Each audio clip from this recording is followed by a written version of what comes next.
What's up, everyone? Welcome to Same Team. I am your host, Avery Woodley. It has been a minute since I have been here. Hopefully, you guys can hear me. And hold on, let me get to the comments. So, yes, hopefully, you guys can hear me. If not, just drop a comment into the section or whatever. But tonight we have a guest, but I'm going to talk to you guys a little bit before I bring her on. And just to give you guys time to come in here.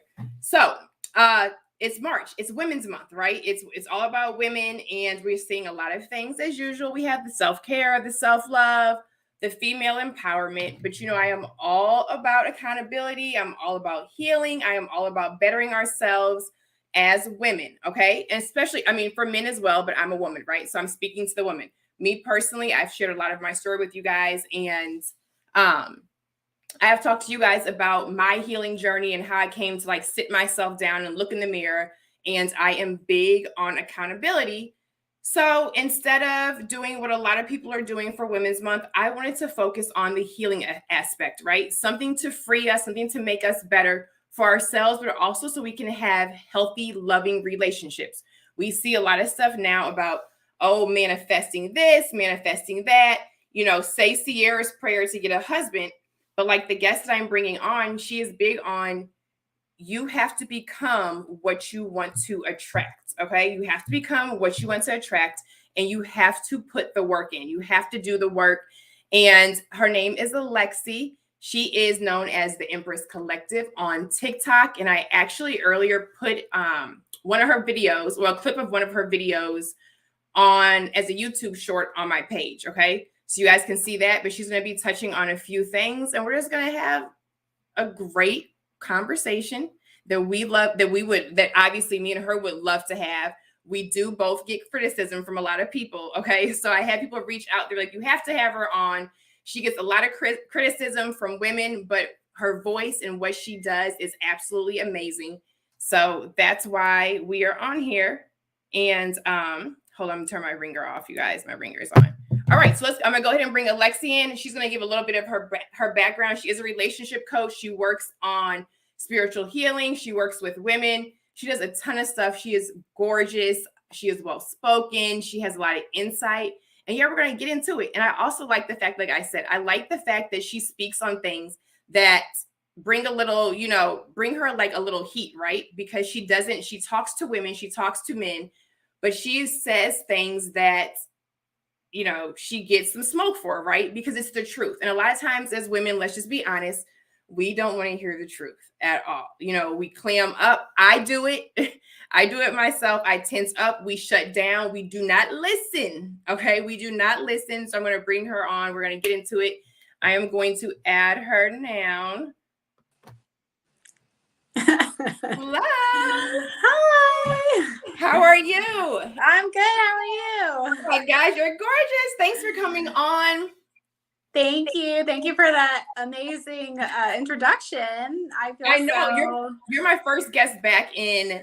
This is my first stream, live stream on my page in 2022. But it's my first one back on here with the guests in a very, very long time. So I'm excited. And I know a lot of people will come back and rewatch it, but I'm excited to have you. Oh, thank you for having me. I'm excited to be here. Yes. Okay. So give us a little bit of a we'll get a little bit of a backstory on you, what, the work that you do, your message and all that. And then we're going to get straight into this whole wounded women. So we're going to go through a couple topics, you guys, but then we're just going to let the conversation flow naturally. All right. Yeah. So my name is Alexi, and I don't know where to start my journey. I've been doing self-development, healing, spiritual work actually for the last 10 to 12 years. Okay. And I started working with people in the spiritual development realm, and then started to really notice that there was just a huge disconnect in a lot of relationships with a lot of women. And then I started studying sexology with an amazing sexologist. Her name is Natalia Kolbikina. And I started learning about archetypes of people and archetypes of men and women, and, utilizing different energy for different men, and things just really started to click and make sense. And I went through a horrible breakup in my early 20s, and I didn't want to go through that again. I wanted to call in the right man. I wanted to have the tools to create a positive, long-lasting relationship. And I wanted to understand men so I didn't like sabotage my relationships again. So I really started to study men, how they operate, feminine energy, masculine energy, all this kind of stuff. And creating content on it, and people really resonated with it. So I do a lot of coaching with people, specifically women, but I do work with couples. I work with a lot of men as well. And and we work a lot on the spiritual aspects and the, your self-confidence and healing your family karma, your family system. A lot of times we repeat our family karma, or we don't even know what our family karma is, right? Or we run away from our family karma. We try to run away from our parents and their bad mistakes and try to, so. Awesome. We call those, a lot of people call, generational curses, stuff that's kind of like that's passed down. And until one of us stops and is like, okay, wait a minute, this is going to be the end of this for my family and for our lineage. Like the buck stops with me. For me, like as a woman, there were some ways that I realized that I had that at one point I did not want to admit. Okay. And when I faced them, I had to go back in my moment of seeing myself in the mirror. I had to go back and was like, okay, so let's look at where you learned this from. Okay. So who are the women in your life? Your mom. Then let's look at your mom's mom, who passed away when she was 49, was alcoholic. Okay. Let's look at your mom's mom's mom, which would have been my great grandmother. And I was like, wait a minute, I am seeing a pattern. I don't want this for my daughter. You know what I'm saying? I had a daughter. I don't want this for my daughter. And I also still had a lot of life to live. I didn't want to just go through life existing. So that's really what made me sit down and be like, let's do it. As hard as it is, as uncomfortable as it is. So that's true. Like the whole family karma and what our parents have done and what our, people have gone before us have done. A lot of us don't want to address it because it is hard work, but like it's necessary. Some stuff you just cannot skip. All right. So I want to go into the whole, you had a video. Well, you talk about the wounded women. And when it comes to wounded women, the comments that you have gotten, which I can only imagine. Anytime we criticize, like we've spoken, a few times, when it comes to criticizing women, it's like this day and age, you can't do it, right? Even if it's out of love, even if it's from a space of love and because you want them to be better, you want them to be healed, you want them to be whole, you want them to tap into, and well, not even tap into, first to understand what their feminine power is, right?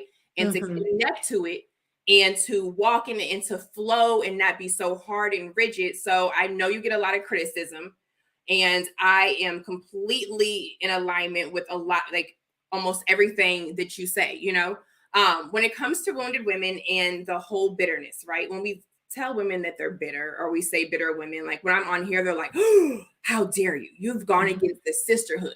And I'm like, with the sisterhood, just for me to speak on the things that you guys want to hear. But is there even a sisterhood? Nope. And we're going to get to, let's start there. Is there a sisterhood? What do you think? One thing that really grinds my gears, that really bothers me is the fact that men are more desirable for women when they're married, and men get more attention from women when they're married, and men get women that approach them more when they're married. I hear this all the time from men, and it's even been proven in studies that, because these men are taken, they're committed. It's this idea of like, oh, wow, he can commit, he can do this. Like, I want to get him too, without even, and then we don't even ever, women won't hold the other women accountable. They always hold the man accountable, which yes, he should be accountable. But if women weren't so available for married men to be the mistress, to be that, maybe we wouldn't have so many problems of infidelity. And, I've seen so many stories on TikTok of women saying, I was with my best friend delivering her child, and 2 months later I found out it was my husband's child. Right. And I helped my best friend, build up her business. And then I found out she was sleeping with my husband behind my back. And, you hear these stories, and, my partner was saying to me the other day, like, don't boast about me to women because you're advertising me to women, Yes. That's what my mom told me growing up. She was like, be careful what you say because it's going to draw attention. She was like, don't speak on your relationship too much or anything because they're gonna be like, he's all of that. I wonder what that's like. And it's called mate poaching. And it's more common among women than it is. And then somebody had done a video that, you know, when women get into a relationship, they start ignoring their friends. And, you know, but I think that that's kind of, you know, it's just, it is what it is. When you're in a relationship, you're usually with that person more, you live together. It becomes a part of your lifestyle. And they were saying, well, where's the girl code? Like, why don't you spend as much time with us and this guy? But anyway, you know, I guess I asked, is there, and then I brought this up, and this woman said to me in the comment section, well, the reason why women try to take married men is because back in the day, 100 years ago, you know, women had to fight for men to get married. And so there weren't a lot of men, or whatever the case is. And that's just how we did it back then. Well, I'm sorry. We're not living 100 years ago. We're living today, and it's time to do better today. Right. Mm-hmm. So I don't know if there's a sister. So you're right. And here's the thing. Here's my thing with the sisterhood, right? I like yourself, when I came onto YouTube or used my platforms and then just started, you know, putting my experience out there and things with clients and with women and just men and relationships, the first thing was, why do I not get on men, right? And it's not that men should not be held accountable, but I was speaking from a space as a woman. I am a woman. I am not going to necessarily get on here and say, men need to do this, men need to do that, because I wasn't in the process of becoming a man. You know, I went through the process of going from a girl to a female, to a female, and going into what I like to say, when I became a woman, right? So like, I was a wife and I was a mother before I was ever a woman. Becoming a woman is very personal. You cannot do it without accountability. So when I started speaking on various topics about women holding themselves accountable and about the work that we need to do, about bashing men and, you know, making them the root of all evil, it was like, oh, you're going against the sisterhood, right? So then all of a sudden they're attacking me, the pick me, right? The pick me, the pick Misha. And I know you have been called that as well. So I'm like, oh, okay. The sisterhood is conditional. If and only if I speak on things that you want me to, if and only if I have the same agenda and the same message as you, then that means that I can be a part of the sisterhood, right? It becomes into this whole, I did a video previously, like the modern mean girls, right? So now all of a sudden it's like, oh, Alexi, you can't sit with us, right? You can't sit with us because you are unveiling and uncovering the work that we really need to do. Avery, you can't sit with us because you are unveiling and uncovering the work that we need to do. And it's like, first of all, I don't want to sit with you anyway, right? Like, I don't want to be invited to any bitter pity parties or anything like that. I don't want to sit with you anyway. But that's what I'm saying. It's like, it's not a sisterhood. The sisterhood should include our voices. The sisterhood should include the messages that we may not want to hear. If it's going to make us better, if it's going to make us better women, if it's going to heal us, if it's going to help us, if it's going to add to our life to where we can thrive in our careers, we can thrive in our personal lives, we can thrive as mothers, we can walk around now and we can flow and we can be in our feminine energy and stop leading in our masculine and completely being disconnected from it, then why would we not be a part of the sisterhood, since it's supposed to be about empowerment and, you know, love and support? So you're right. Yeah, I get a sisterhood. I get a lot of criticism when I talk about traditional stay-at-home mothers, and women will say, you're an embarrassment for women. The only person, as some woman told me yesterday, you only have a personality because your partner pays for you, or something like that. Like you're paid for, but once he doesn't pay for you anymore, you're not going to make money because you have no personality, or something like that. And I was like, clearly you've not read my bio. Like, I've been very successful. So, I don't need him to provide for me, but do I like it? Yeah. Do I want to work? No. I mean, I do work. I have my own business, but I'm not trying to, for me, family is most important. And I have a lot of traditional stay-at-home mothers in my family who are happily married for decades. And, I get criticized like, oh, you're promoting this. This is slavery for women. What do you want to just sit at home and like clean and cook and take care of the kids all day? Like, it's some sort of like insult like that. And it's actually one of the hardest jobs. Like, I was, when I was married, like, I was a stay-at-home, and then also we had a business and it was other stuff, but like, there's no time off. So if you have, let's say you have a family business and you're doing that, and then you have kids and the other person has a career, whatever, There is no time off. It is, when I tell you, I literally take my hat off to women that are running, who are stay-at-home moms, right? So that means you are over, like, you're running an empire, right? You're running an empire, and then you also have to make sure that the man is good so he can still go out and do what he needs to do to protect, provide, and to, you know, give you this lifestyle to where you can stay at home with the kids. It is hard. It is selfless. It is, I mean, it's like nothing that I've ever done. And I admire women who can do that and who can do it proudly, you know? So the attack, like the attack that you're getting, you know, but that's like the thing. It's like when you look, you know, not only when you look a certain way, when you speak a certain way, like I said, when you're going against the sisterhood, of course you're going to come under attack. Like but again, like everything. Yeah, but you know, again, if there was a sisterhood, why can't I live my life that makes me happy? Don't you want me to be happy? Happy women are wealthy women. I always say to women, if you want to attract a man, especially on dating apps and that kind of stuff, I help people to make their dating profiles and stuff.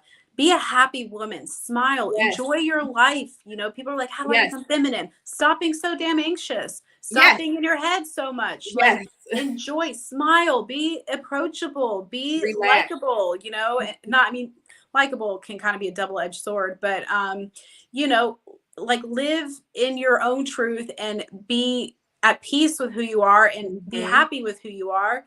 And, you know, the joy will come, right? Everything will start mirroring back to how you feel. So if I'm happy, why are you as a woman so threatened by my happiness? Because it means something different for you.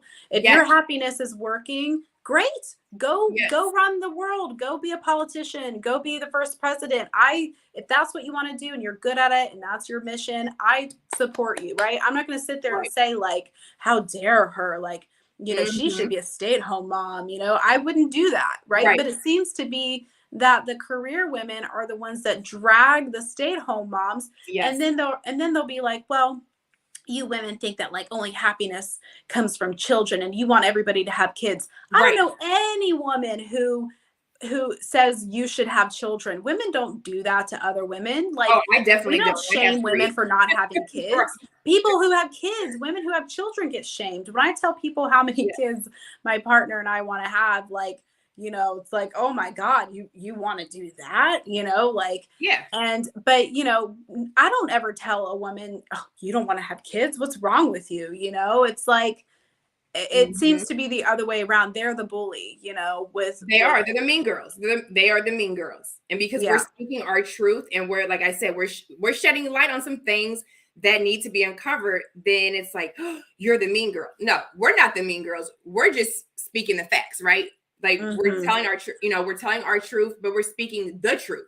And when you said, like, your happiness, why are you bothered by my happiness?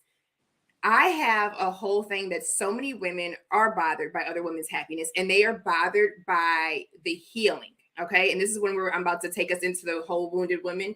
But I noticed myself when I started to heal and hold myself accountable, certain women kind of like pull back, right? They pulled back because you wanted the hurt version of me. You wanted me to be bitter like you. You wanted me to stay broken.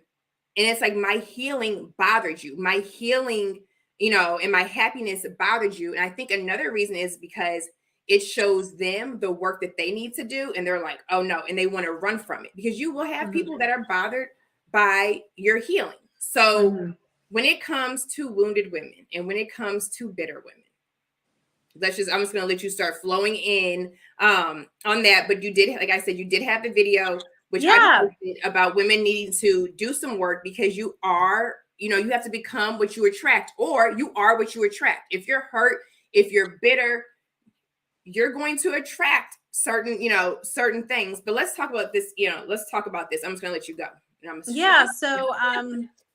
So there's an archetype that I go over in my content called the Queen archetype. And she's a woman who is fiercely independent, doesn't want to rely on a man, like has her own goals, her visions, her mission, you know, and she is connected to when we grow up and when we want to become something great, or it's this archetype of feeling like I'm something special or someone special. And I can go do something. But the shadow side of her, the negative side of her, is called the Amazon woman. And she's a woman that attacks people. She's a woman that attacks men. She thinks that men are beneath her. She thinks other women might be beneath her, that men aren't shit, as you know, a lot of women would say. Right. I mean, I even saw a video of, I think it was Doja Cat at a concert, and she was having women repeat after her, men ain't shit, you know, at her concert. Wow. And it's like, why are we parroting this over? Like, why are we doing this? Can you imagine a rapper going on stage being like, women aren't shit, women are sluts? Oh my gosh. The backlash that would happen. He would be canceled. Yeah, it's totally, there's so many double standards. So you know, the Amazon woman is a woman who attacks people, right? The queen protects herself, the Amazon woman attacks. And there's so many women being raised and bred, I guess, to be queens. And then their negative trait, they are that kind of like bitter woman, or the woman who attacks. And, you know, of course, bitterness comes from, you know, lack of self-love or lack of happiness, right? You're going to be bitter because bitterness, I think, is enviousness or jealousy, you know, in another form, right? As you're bitter because you don't have what they have. This woman who's bitter that my partner provides for me, you know, she's like, well, I have a job and people care about my ideas. And it's like, okay, you have a job, and, you know, maybe you're bitter that you don't have what I have. Maybe you hate your job and you're taking it out on me, you know? And I don't know what to do with that. So yeah, you have to heal your wounds and where your bitterness comes from. And a lot of times what happens is, you know, a lot of women are raised by women who were, you know, part of the feminist movement, the second, third wave feminist movement of bitter women. And these women saying to their daughters, never depend on the men. Men will leave you. Men will always cheat on you. If you don't work, if you're not independent, men won't love you. They start to tell you their own trauma, their own ideas. And, you know, and then women they grow up believing that because that's what their mother said, you know? And I wanted to stop you right there. So that is huge. And here's the thing is that obviously as a woman of color, right, as a Black woman, there are a lot of ways that we were raised to, you don't need a man, you don't need this, you don't need that. Now, as I have spoken on it, a lot of women just in general, especially if their moms, like you said, or their grandmothers, whoever were part of those feminist movements who were not women of color, they have the same thing. Like, you don't need a man, you need to be independent, but they're bitter. It's, you know, it's coming from a place, like you said, of bitterness and hurt. So what you have is you have wounded women raising wounded women. You have hurt women raising hurt women. You have bitter women raising bitter women. You can go, and that's when it comes to like their tribe, right? When people are like, oh, my tribe of women. That's why nobody's holding you accountable, because you guys are all in the same space. Like, that is your norm. Your norm is to pass on this bitterness, to pass on this hurt, to pass on these wounds. And well, I wouldn't, your thing. Yeah, I wouldn't even say, sorry to cut you off, I wouldn't even say that they're not being held accountable. I would say that a lot of people are operating in this haze of delusion. They're not even self-aware. They're not even aware of their thoughts. They're not aware of their actions. They're totally disconnected from themselves. So if you were to say to somebody, you complain a lot, or you're very bitter, they don't even observe themselves to even understand, to see that. So how can they, and if they're with other people that way, how can they be held accountable when they're all living in delusion? You know, they're not even aware of what they're creating in their own life, right? Yes, you're right. You know what? You're absolutely right. Because it's like, you can't hold anybody accountable if they're not even aware, right? I've had a lot of women, and I just have observed women and women that I've worked with, and I'm like, wow, like they don't even, they're clueless. They don't even know. And then when I have come around their friends or their mothers, it's like, oh, all of you guys are operating like this. Like, all of you guys really believe this. Like, this is your reality. This is your truth. They don't even know that they're not living. They don't even know that they're disconnected. They don't even know how hurt they are. It's just because that is their norm. And almost every woman around them is the same.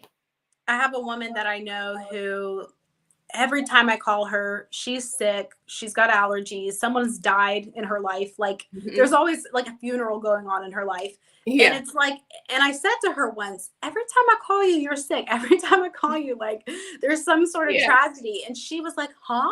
Like, she's like, I'm not always sick. I'm like, you're always sick. She's totally oblivious to, Yeah. you know, her own life, you know, she's living in, delusion. So She's living in delusion.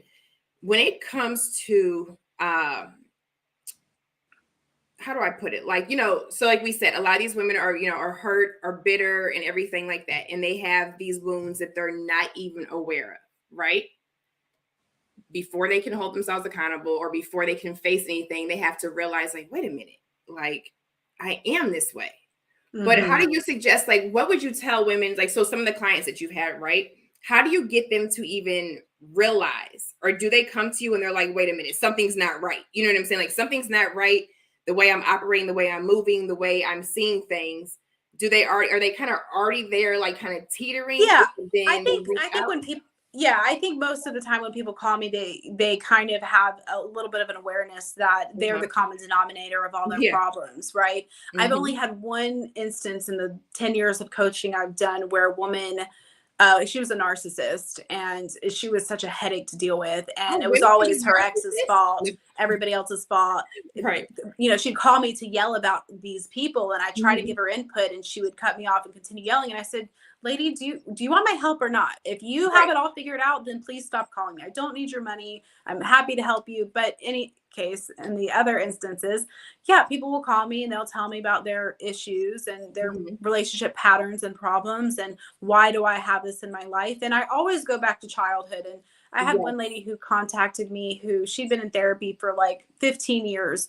And she said she'd never had somebody psychoanalyze me the way that I did in an hour. I was able to pinpoint all of her roots, all of the root. There's always a seed, a root of a problem that grows into a garden, but you have to, you can't just like pull the fruit out, right? You got to get the root out. Got to get to the root. Yeah. And then when you get to the root, you can actually pull it out and observe it, and then let it go, release it. And then you open up that space to, you know, put new habits in, or new beliefs, new ideas, new patterns. Right.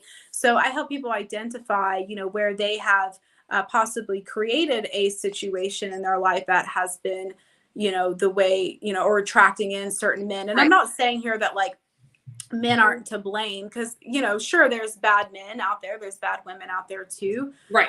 And then sometimes women are just choosing bad men who abuse them, and they haven't really done anything wrong, but they just choose poor partners because that's the kind of man they maybe saw growing up, was, you know, men that were bad with their mom, or maybe their mom had a revolving door of boyfriends, or maybe their father walked out on them, and they have a sense of fear of survival and protection. So they operate out of their shadow and their fear and their anxiety. And then men who are predators sense that out. They sense out those weak women and choose them. And then there's that dynamic of, you know, the narcissist and the victim kind of thing. Right.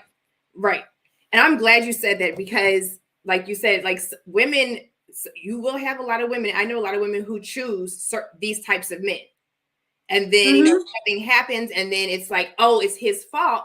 And I'm like, you know, you guys, but not only that, like, that's what you gravitate towards. Because I know some women also will gravitate towards certain men because it distracts from them and the work that they need to do, right? So it's like, oh, let me focus, you know, let me get this person because he's like a walking red flag. So his red flags will overshadow my red flags.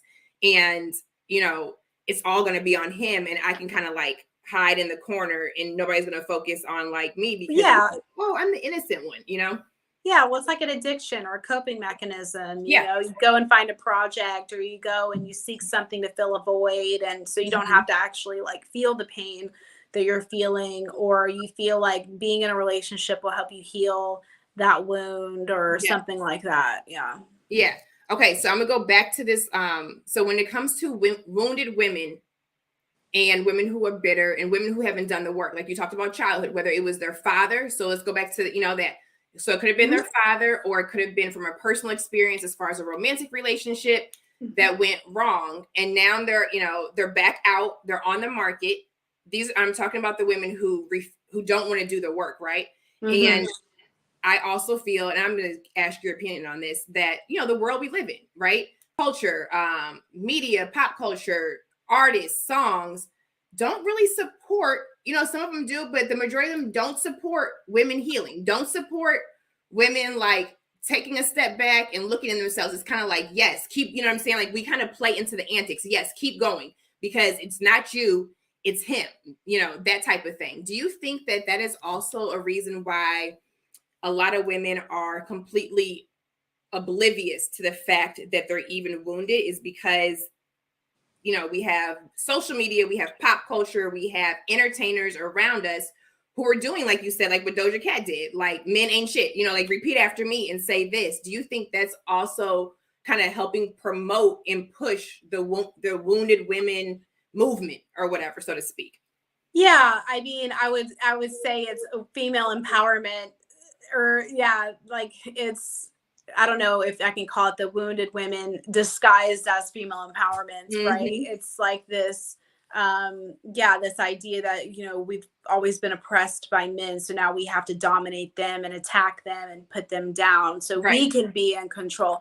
So, I mean, I'm sure like what we put our focus on grows, what we listen to becomes a part of our life, and all the music we hear. Somebody had posted a video yesterday about how, in the 90s, we had songs like I'll Make Love to You, Boys to Men. Like, I grew up with like Toni Braxton and these like the love songs, right? And now it's like slut, suck my whatever. Like, it's just horrible music that, young impressionable people are like listening to. And it's brainwashing men to kind of be this way, right? This kind of like gross type of guy. And then it's, I did a video on, women not sleeping with men for 3 months to see who they are. And this young woman who was in her early 20s, she was like, that would never fly with guys our age. They would never wait that long. We have to sleep with them early. It's like, why? Why do you have to sleep with them early? Why do you have to do that?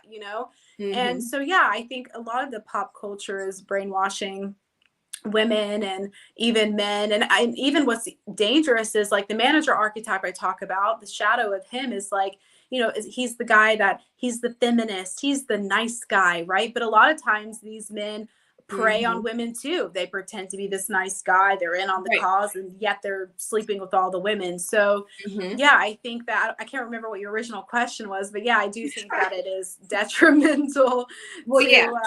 And then, another thing is that, is when you grow up, let's say you don't have a father, we have an epidemic of fatherless homes for many reasons. Sometimes men walk out, sometimes women will use the children as a weapon to use against the father. Like, you're not going to see the kids because I'm in control, because she wants to hurt him, right?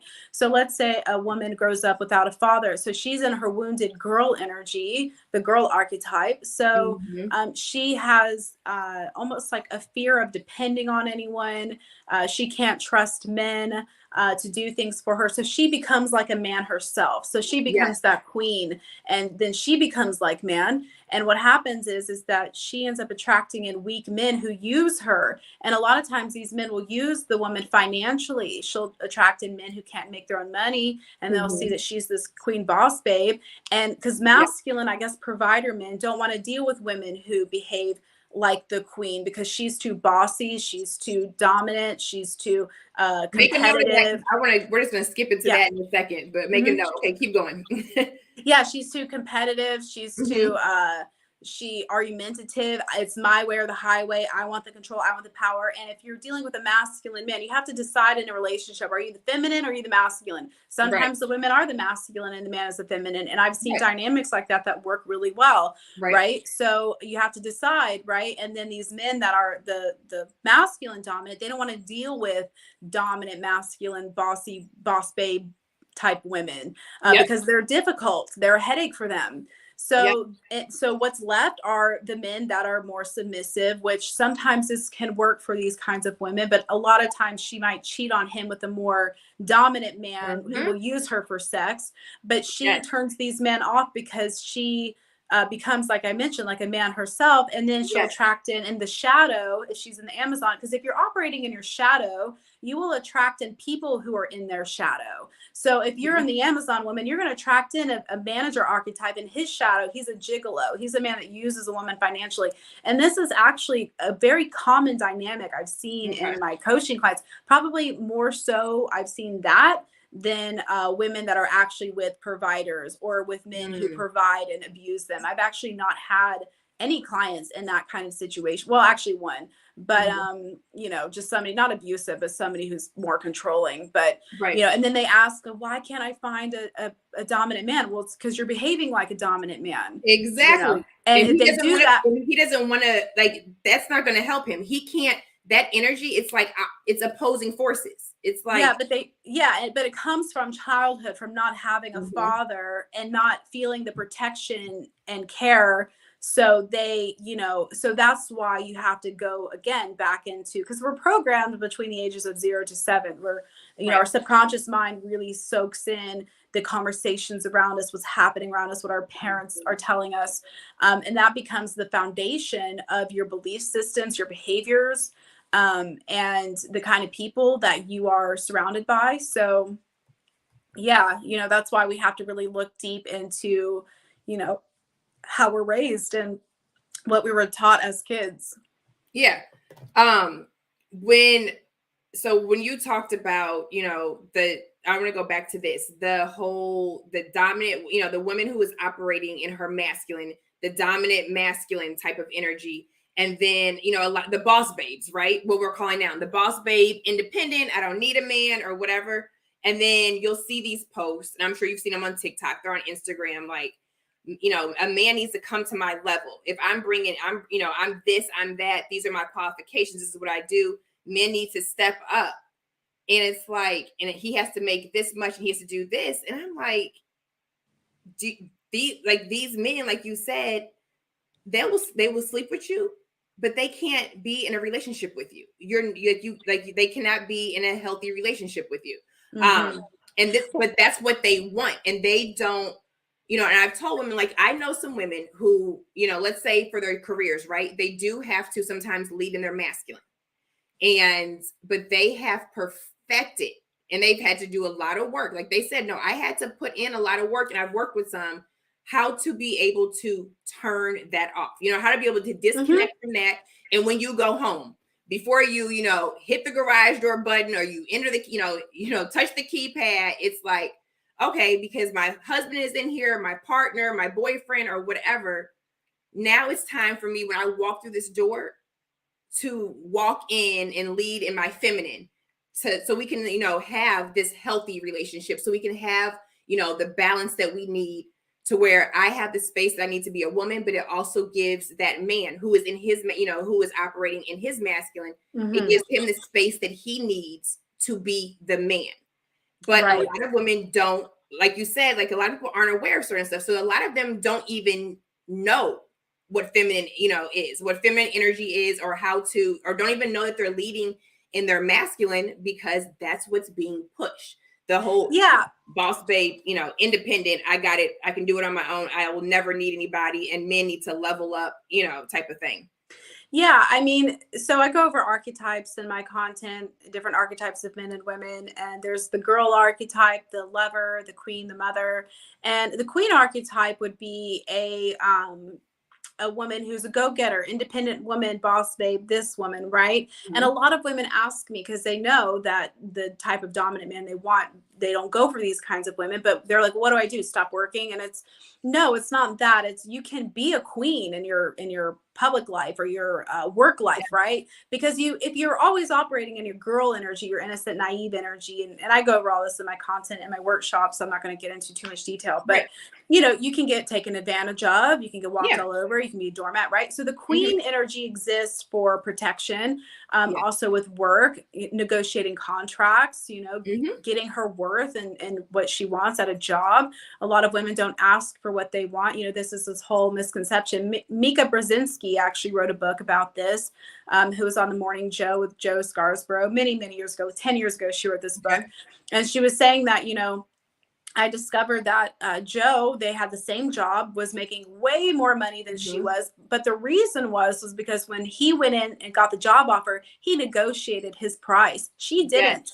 They offered her the role and she's like, oh, I'm so grateful. Thank you so much. Like, I'm I'll gonna take take whatever you want. Right. Yes. They don't actually, but men negotiate. I actually have a Mhm. female friend of mine who makes more than her male manager because she asked for it and she believed that she deserved it. She was qualified for it. That's what she asked for. She got it. I have a client as well. I had her do the same thing, ask for what you deserve. They ended up giving her $20,000 more than what they had offered Right. because she asked for it. Right. Yes. So, and this whole wage gap thing has also been debunked. It's a myth. It's not actually true. The reason why men are shown to make more than women is because they're more likely to work 50 to 100 hours, and women, when asked to do that, they won't. So, Right. you know, the overtime money accrues for the reason why they make more. So you need your queen energy when it comes to work sometimes, right? In certain jobs, if you're climbing up the corporate ladder, CEO, then yes, you need the queen energy. But Right. you know, not every woman has that naturally. But yeah, when you come home with your man, you have to relinquish that and get into your girl energy. And I'll have women that do my workshops to kind of learn how to do this. And a lot of them are very open to it, but a lot of women don't want to be in their feminine energy because they feel like it's beneath them. A lot of Yes. women will say, well, like, oh, why do I have to stroke a man's ego? Or why do I have to, like, you know, why does he have to be smarter? Why can't we debate? And it's like, well, once you start debating with a man, he starts seeing you as you're competing with me. Yes, it's a competition. Yeah. And you're masculine now to me. Once you criticize a man, when you try to fix a man, when you try to tell him what to do, you start to emasculate him, and he starts to think, wow, I can't make her happy.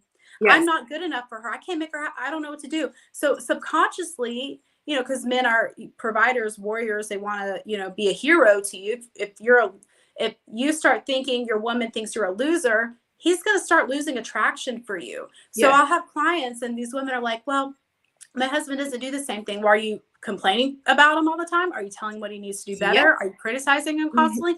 Well, yeah, he could do better. Well, he gave up on you because he was tired of you bitching at him all day, right? That's not how you get a man to move. But we're not taught these things. And this is, you know, we can't really say women are, I mean, yes, we should take accountability, but a lot of it is that we're just not taught how to deal with the opposite sex. A lot of men aren't taught how to deal with women. A lot of women aren't taught how to deal with men. So there's so many confused people out here who want relationships and they just don't know how, you know, to do it. No, you're absolutely right. Because, and I'm going to, you know, that's one thing about me. I will put myself on the chopping block here. Okay. So like for me, I realized that a lot of the things that I was missing, it wasn't because, you know, I was such a bad and terrible woman. I didn't know. I had no clue. So like you said, we're looking for relationships, but then a lot of us get into these relationships. We, you know, make lifelong commitments. We get married and we don't have any idea about what it means to be a wife or what it means to be a husband. It's like we get together and now we have to try to figure it out. Right? Yeah. We get together, we gotta work on communication. We have to figure it out. And you're absolutely right. Men, like at one point, I was like, oh, I didn't know that men wanted to be needed, right? I didn't know that you needed to stroke a man's ego. There was so much that I had to learn. But once you learn it, and you're able to, like, that's that feminine, right? Like I had to connect to my feminine energy. I didn't even know what that was a whole wife and a whole mother and had no idea what any of that was. So it's like I had to go back and unpack. And then I realized, like, oh, wait a minute. This is what you guys have been telling me makes me weak. This is what you're telling me makes me a needy woman and an insecure woman. But actually, this is what makes me a powerful woman. This is what makes me amazing, what makes me beautiful, what has me, you know, walking in my love, compassionate, receiving, listening, all of that kind of stuff. But like you said, a lot of us feel that feminine, you know, energy is beneath us because why? People are telling, you know, it's beneath us, and it's not. It's literally, like I tell people all the time, it is everything. Stroke your man's ego. You know what I'm saying? Let him know that he is needed and wanted because it adds to your life. You know what I'm saying? You give him a little bit of what he needs, and then he in turn can give you what you need, and it's just like it's a cycle. the more I appreciate and love and cherish my man, the more he wants to do for me, right? And back in the day, women were raised to be wives. They were taught. My grandmother taught me how to be a wife, how to be a traditional housewife. She gave me a book called How to Clean Everything. She gave me all of her recipe books. She, taught me how to do laundry, like all these things, right? She was like your quintessential housewife. From like the 1950s. But now women are teaching their children how to be career women. They're not teaching them how to be with a man. And then we're not being raised in traditional families. So people aren't even seeing what the traditional nuclear family even looks like. So that's also another thing as well. And men do like to feel needed, but we have these songs like Neo, Miss Independent, I Love Her, and all these other songs of like, I love independent women. And and you know what the irony is too about Beyonce? Like, I love Beyonce. I love her. Let's talk about it, because I think we chatted on this, but yes, please bring it up. So she she's super talented. She's a Virgo, so she's a workaholic. She works really hard. I'm not knocking her at all, but she she grew up in the limelight, but her parents were her manager. Her dad was her manager, and her dad negotiated everything for her. And so she's always been under the wing of her father. And she does these songs like I'm Miss Independent too, and I'm the queen bee, and I don't need no man, right? So when she fired her father, she, I believe, was dating Jay-Z at the time, but basically she transitioned from being under her father's wing to right away in her teenage years being with Jay-Z. So Jay-Z came along and mentored her. He helped her a lot with her creative direction. He produced a lot of her songs. He was a big part of her whole marketing, her whole image, her whole everything. And she's been under the wing of Jay-Z now. And she's always been, in some ways, dependent on a man. She's really never been alone. Yeah, sure, she makes her own money, right? But she's a girl lover archetype, because in her personal life, and, I worked in the industry, and I've worked with celebrities, and so I've seen other things. She's very, she's very quiet. She's not, and she even says this too, she's not a queen in her personal life. She doesn't have much social skills. That's why they don't interview her a lot. She's not really experienced life, because she's never had to be on her own. She's always been coddled by her parents.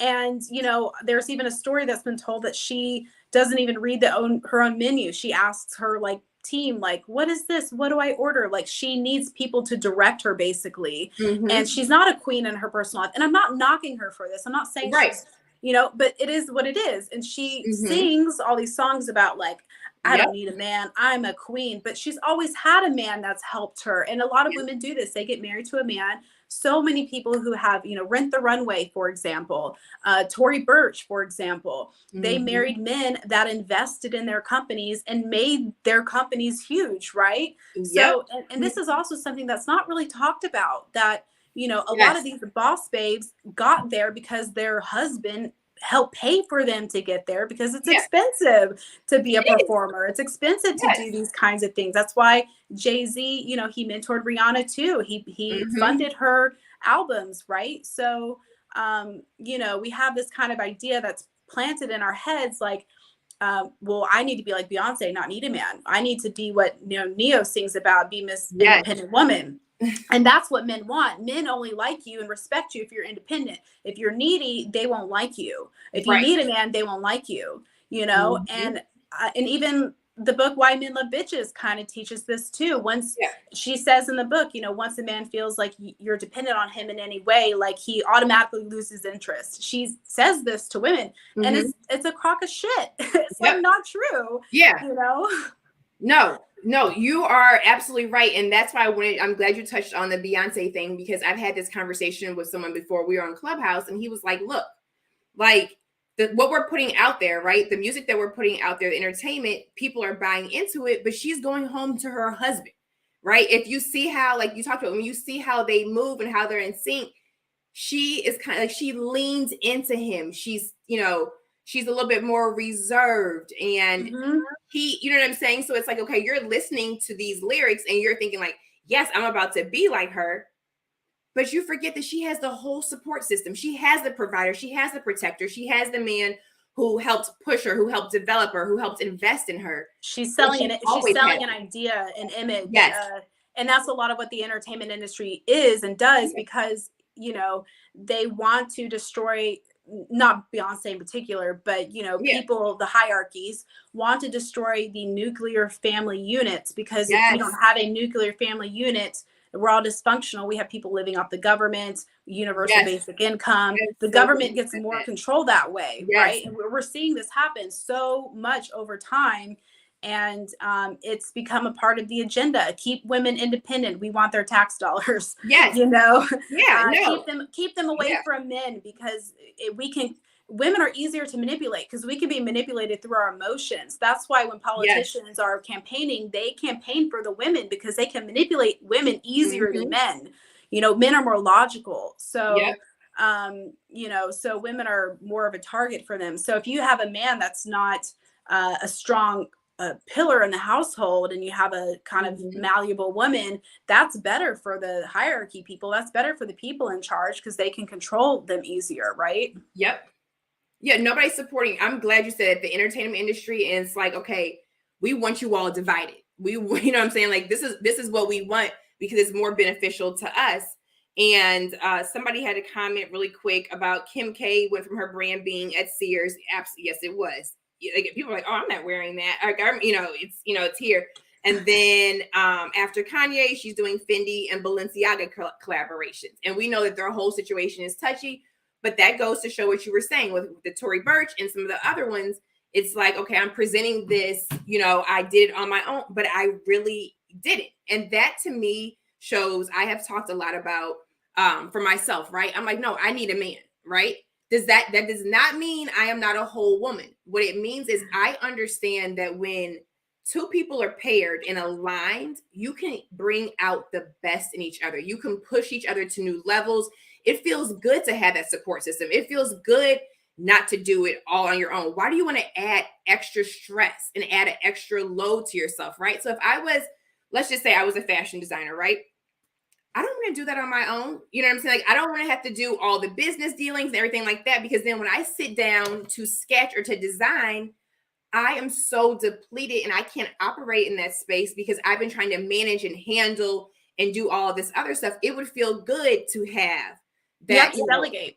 Yes, to delegate, to have that man by my side, whether it's a romantic relationship and business, or whether it was just business. But it's like, no, we do need each other. As a woman, like, I need, you know what I'm saying? Like, I need a man. There are levels. I can only go so far on my own, right? But when you are a partner, like I said, when you're a partner with the right person, whether it's in work, because you'll have a lot of CEOs and a lot of men who are in higher positions, and they're like, no, if you look to the right of them, a lot of times there are women in these positions because they're like, who she is, her feminine, her energy, when it is connected with me, I am able to go out and to do these deals, to be more creative, to do all this stuff, because they are partnered. You know what I'm saying? It's an exchange. It's the energy and everything like that. So the Beyoncés, the Kim Kardashians, and a lot of them, like you said, they are selling this thing like, I don't need anybody. I can do it on my own. But I honestly believe if you took a lot of these women and removed the men, if you were like, okay, fine, let's strip you of the men in your life. Let's strip you of anything that any of the men that you have attached yourself to did. Let's take all that away. What would you have left? So somebody says here that Jay-Z cheated on Beyonce. So when you're dealing with archetypes of men, Jay-Z is a ruler archetype, and ruler archetypes don't like queen women. And somebody also mentioned a queen woman as a wife. The queen archetype is different. The queen archetype is not the wife. She's the independent boss babe type. Right. Rulers and queens are like this. They don't match. Rulers don't want to be with queen women. Okay, so that's established one. So Jay-Z is a ruler archetype, and they like a woman that depends on him. He likes a dependent woman. He likes a woman that looks up to him, praises him, acknowledges him. He's up here, right? The ruler will cheat and punish a woman if she starts putting her career before him, that is when a Mm-hmm. ruler will punish his wife, because he's like, no, no, no, no, I'm number one, not your career. And Right. Jay-Z said that. He said when Beyonce started putting her career ahead of me, he started cheating. That is it. That is a ruler's way of punishing a woman, when she Yes. starts putting her success and career ahead of him. So that's, Mm-hmm. you know, why he did it. So Kanye is actually a manager archetype. He's actually a feminine male archetype. I have a few videos on this. One reason is that, you know, he's very emotional. He's emotionally up and down, and Mm-hmm. they usually like being with a muse. They like being with a queen archetype. They are the men that will leave a less successful woman for a more successful woman. Okay. So he's known for, I guess he dated some fashion designer and kind of got really into fashion from her, or stylist, and took all of Mm-hmm. her ideas, and then basically started dating Kim, and you know, basically gave her all the knowledge that he got from this other woman. So Right. they need a muse. They need a woman that they see as a muse, and they want Yes. to Mm-hmm. like make her better. And she's the queen that has the drive to be that. They like the power couple dynamic. So that's why they, you know, worked well, I guess, for the time that they did. But Right. yeah, so See, that's this whole archetype thing. A lot of, like you said, a lot of people don't even know about that. Like, and if you look, he gets muses. Like, it's like, oh, is he getting another woman that looks like this or looks like that? It's like, no, that is a muse. Like, I can take you. It's like, I see something there, right? So he doesn't get people that just don't have anything, right? It's like, oh, I see something and I can build you up, right? And I can, and then we're gonna be this, this whole power couple thing. But I'm glad you explained the whole thing with the archetypes, the ruler, the queen, and yeah, everything, because people definitely need to understand that. Like when they said, well, Jay-Z cheated on Beyonce, but yeah, based on the archetype that he was, the ruler archetype, like you stated, it's like, wait a minute, no. Like, you're putting your career before my needs as a ruler, my needs as a man, and I'm going to show you. If you're going to put this first, if you're going to put your career first, and and not me, then I am going to go to a woman who is going to put me first, who is going to make me feel needed, who has the time, right? Because that's another thing. The women out there will have the time. They'll be like, oh, okay, so what is she doing wrong? Okay, so she's not doing this. Okay, I'm going to do it. I'm going to stroke his ego. I'm going to make sure that he's needed and wanted. Yeah, that's why, you know, rulers, you know, they'll punish you in that way. Mm-hmm. They'll punish you by cheating, but you know, they won't cheat on you with like somebody above you. They'll cheat on you with like a stripper, or like an escort, or a woman less than you, you know. Whereas a manager archetype, he will leave a woman if she's down and out. So if he's with a queen woman, let's say you're with a manager archetype man, Mm-hmm. and you're a boss babe when you get married, and then you quit your job and you want to stay at home with your kids, the manager archetype will leave you for somebody better. And I've seen this so many times with my female clients who've dated manager archetypes. The minute they wanted to be stay-at-home moms, their husband left them for a richer woman. Or that happens like so much, that they need to constantly, like, if you're not queen enough for them per se, they'll find a better version of you. Whereas a ruler would never leave his wife for a successful woman. So a lot of women think like, oh, if you're not successful, he won't like you. Well, a ruler doesn't care about your money. He doesn't fall in love with a woman's success. That's not what makes him fall in love.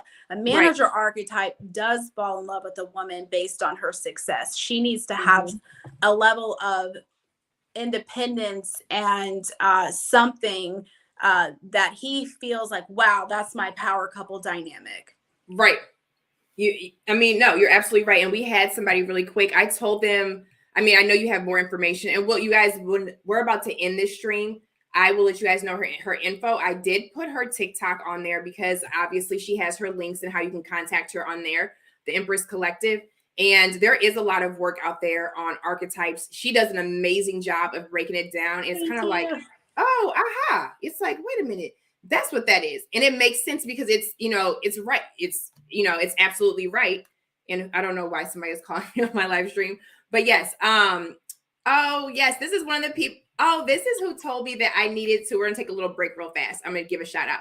Who told me like, hey, you need to reach out to her. She is in tune or in line with a lot of your messaging. So I wanted to tell you, thank you for connecting me with her. And there were a few other people as well, but this is my main person right here. So thank you. Okay, I put your, did I spell it right? Yeah, I put your information on there for the Empress Collective.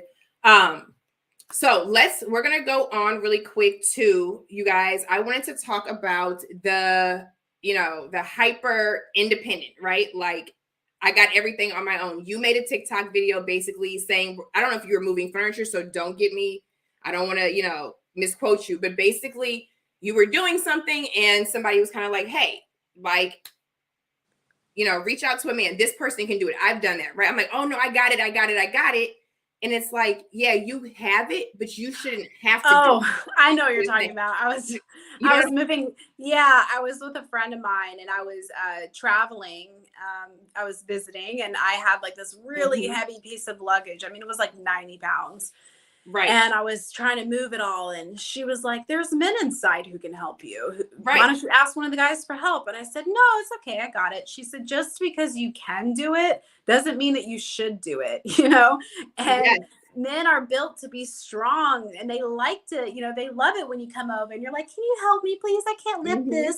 They're like, yeah, I can do that, and it makes them feel good to do that. So in my workshops, one of my home tasks I give women is to ask men for help, ask men for advice or, women will say, well, how do I behave on a first date? Ask him questions, be intrigued by what he says. Like, learn something from him. If you are with a guy, and you want him to feel more masculine around you, ask him, oh, I can't reach this up here. Can you help me? Or like kind of play a little bit helpless. And, men love to come to the rescue for a woman. And we don't do that anymore with men because we try to do it all on our own. So men are like, please let me help you. Yes. It's like you said, it's the hyper independent. You know what I'm saying? Like, no, I got it. Because like, even for myself, once again, put myself in the chopping block, I had to learn how to ask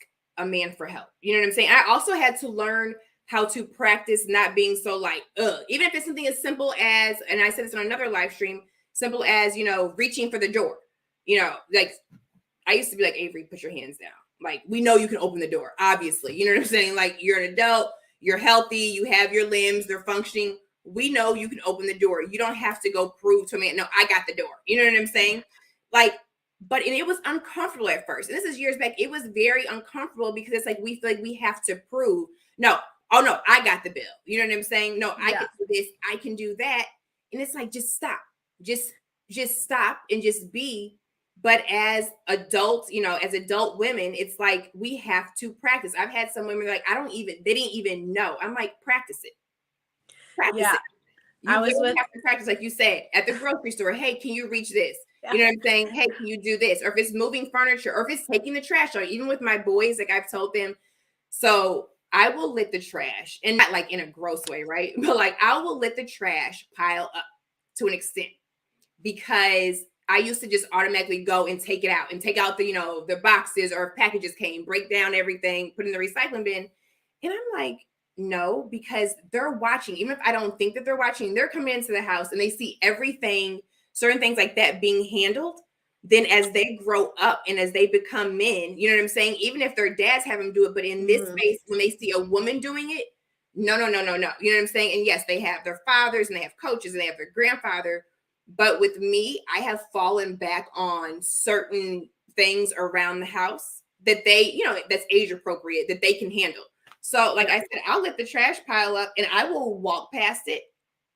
And, in the beginning, I had to talk to them about why I was doing it. But now they know, like I was traveling and I came home, and like where we live at, you pull your trash bins to the end of the driveway. And obviously they dump the trash. So when I came home, the trash bins were still, it's like 24 hours later, the trash bins were still at the end of the driveway. And I walked right past them because I'm not doing that. Could I have done it? With my hands free to do it? Absolutely. But even in that, like, I'm not doing that. One, like, and then my daughter will be like, oh, I'm gonna get the trash cans. Granted, she'll be 7 tomorrow. So it's just fun to like pull the big trash can with the wheels. But I have like one time, like even been outside, like, no, stop it, drop it, because her brothers were right there. And it's just, I'm just trying to show them, yes, you can do it, but you all are here, you all do it. You know what I'm saying? Like, don't Yeah. you?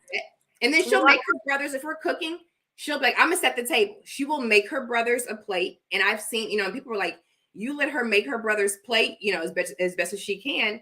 Like, why would you have her serve them? Why not? But I also make sure that when they're walking to the car, for example, and you know, and their dad's the same thing. If you're walking to the car, for example, like, don't let her walk in front of you. You know what I'm saying? I don't care if she's running down the steps. You better run. Don't let her walk in front of you. I mean, don't let her, you know, you walk behind her. Don't you walk in front of her. If you go to the door, don't let her just reach for the door handle. Like, say, Gabby, you have to wait for me. I'm trying to teach her. No, wait for your brother. She's like, I can do it. Yes, I know you can do it. But if they're here, you don't have to do it. You know? Yeah. Now they're kind of understanding that you know, that dynamic. And it's, some people will say like, oh, it's not a big deal, but that is a big deal. Like you said, those are the formative years, but that is a big deal because it starts at home. And since I was aware of how I was operating, you know, and I was aware of, you know, the ways that I led in my masculine all the time, like almost all the time, you know, and was disconnected from my feminine, then it's my job as I correct myself. And if I've worked on myself and helped others, to do the same thing with my, you know, with my children, which I, you know, get backlash for when I'm like, okay, I'm not raising Miss Independent Warrior, you know, woman who hates men. One, because you have brothers, right? You have brothers, you have father, you have cousins, you have a grandfather. Like, no, we love men, we need them. You know, no, all men aren't bad. And it's the same thing with my boys. Like, yes, I want them to love and respect women. I mean, you know, not respect women, but to love, and I don't mean like not to respect them, but you know what I'm saying? To love women, to provide and protect. But they also have to understand that, like the wounded women, right? Like my boys have said, and I've said this before, they're like, no, some of these girls at school are so mean. Their attitudes are so bad. They're this and they're that. And I'm like, and I'm telling them, I'm like, you know, how are the mother? They're like, oh, she's just like her mother. And that's when I, you know, you have the hurt women raising the hurt daughters, or the wounded women raising the wounded daughters. Because I'll say this all the time, you know, you're in middle school, 7th grade, 6th grade, 13, 12, 9. Why do you have an attitude? Why are you so angry? Why are, you know, you around boys and you're looking at every boy like, well, because they're raised around that. Yes. And it's not like the little age where you're like, oh, girls stink, boys stink. But at that age when you're just like, I'm like, you have no bills, no responsibilities. You woke up. Like, you're bitter and you're a child. You're an adolescent. You are, you know what I'm saying? You are bitter already. And I've told my boys, I'm like, no, run. You know what I'm saying? Like, run. Because I'm not raising them up for a woman to tear them down. Just like I'm not raising my daughter up for, like, if she ends up with a man, whoever, to tear her down, you know? I mean, in my family, you know, a lot of women were traditional housewives and they supported their husbands and their careers. Their husbands became millionaires and treat the women in my family like gold, and they're all happily married and still together. And the wives, the husbands retired early because they did really well with their, wife supporting them. They always say I couldn't have done it without my wife's support. And now they're retired, traveling the world. And then the couples in my family that got divorced were the independent boss babe type of women, and competing and fighting with their husbands for dominance. And then another thing that happens, and you kind of touched on this, is, when a woman believes she can do it all, because we're told we can just do it all, she does it all at home. It doesn't leave the space for the man to do it. So a lot of times he'll get lazy and he'll stop taking initiative. Yes. And then if he does do something in the house, she'll criticize him. You didn't do it right. It needs to be done my way. I hear this all the time, that I try to help my wife, but everything I do, it's not good enough in her eyes. So he gives up, right? So then these women are like, well, why won't he help me? Well, A, stop criticizing him when he does help you. And B, find out what he's good at doing if you want him to help, and have him do that. Or C, stop pretending and acting like you can do it all. Because if you tell a man you can do it all, he doesn't have a place for you there. Right? Like he's not gonna be supportive, or not supportive, but he's not gonna start helping because you said you can do it already. So why is he gonna, and this one guy in the comment section here says, I offered my ex to help her fix the printer and she completely shot me down and said, no, I got this. I vividly remember how turned off I got. So Right.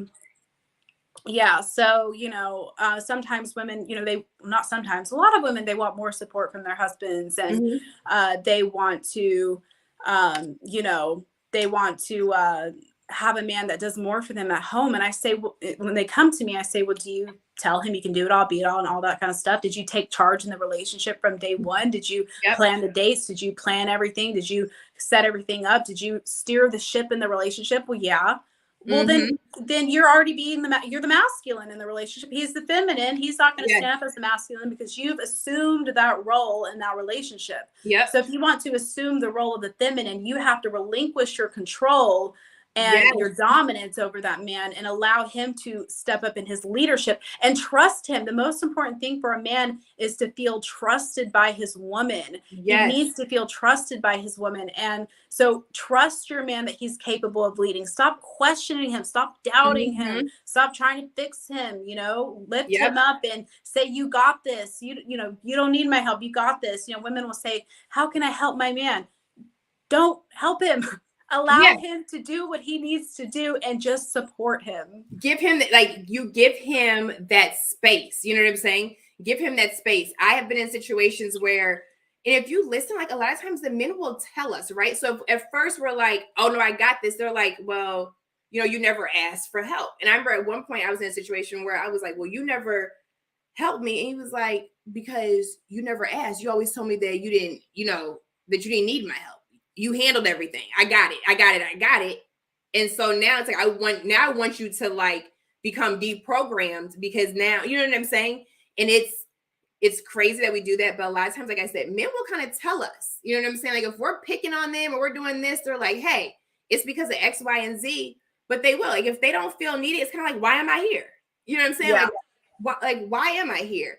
And Yeah. it is, you have to relinquish. I'm so glad you said that. You have to relinquish control. A lot of women have to relinquish control, but then they have to understand that relinquishing control does not mean that you are weak. It does not mean that you are needy. It means you are being a woman. You are operating in your power, and that's what's going to get stuff done.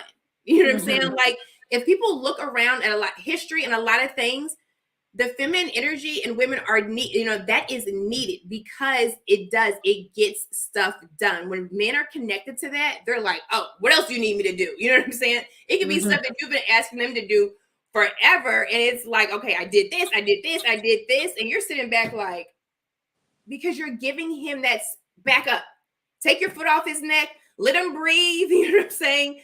Let him be a man. You enjoy being in, being a woman, being in your space, and let him do what he does. Or, you know what I'm saying? And see how it works. See how it adds to the relationship. We're going to look right here. Strong and independent attitude sometimes is self-inflicted, especially a woman hit 30 plus years old. How often you attend weddings when the bride is, look at your 30 plus. Okay. Yeah. I mean, I'm getting married at 30 plus. Right. My first marriage was a huge mistake. I think that it's, unwise a lot of times to get married in your early 20s because you grow so much. Actually, most of the weddings I go to are with women in their early 30s. So I think people get married when they find the right person. Sometimes you don't find the right person until you get older. I don't think that really, I think sometimes it's also, prime example, I'm a completely different woman right now than I was when I got married. You know what I'm saying? Sometimes it's also like it's growth, right? It's the growth, it's the finding out who you are, to know what you want, what you need, and everything like that. And then you choose better when you know who you are. You don't know who you are when you're 22.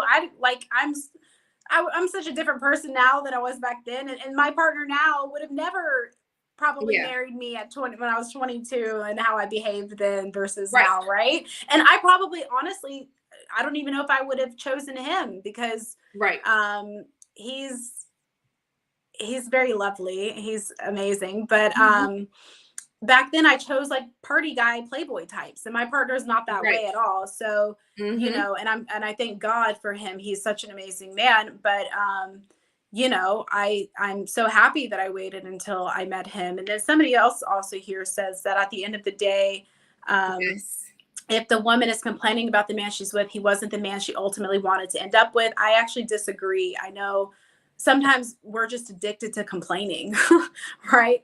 And Yeah, and I know women like this. They're just I do addicted to too. complaining. My grandmother is like this. My dad said, if she, I love my grandma to death. I don't want to speak ill about her, but my dad said if she won the lottery, she'd find something to complain about with it, you know? And Right. she's conditioned. Unfortunately, she'd been conditioned into, you know, negative thinking over time with things that had Hmm. happened. But I know women that are with the men that they really want to be with and they complain about them. Hmm. It's just about where you place your mindset. Are you going to place your mindset on what you don't like? Or are you going to be, you know, are you going to try to, I always tell Exactly. women, like, focus on what you're grateful for about your man. The more Yes. grateful you are for your man, the more you focus on what you're grateful for, he's going to show up in those ways that make you feel more gratitude, right? The more you Hmm. complain about your man and shut him down and beat him down, That's all you're he's gonna not going see. to want to show up for you. Yeah. Why is he going to want to show up and be romantic to a woman that's always complaining about him and Yes. putting him down? He's not. He's not. Yes.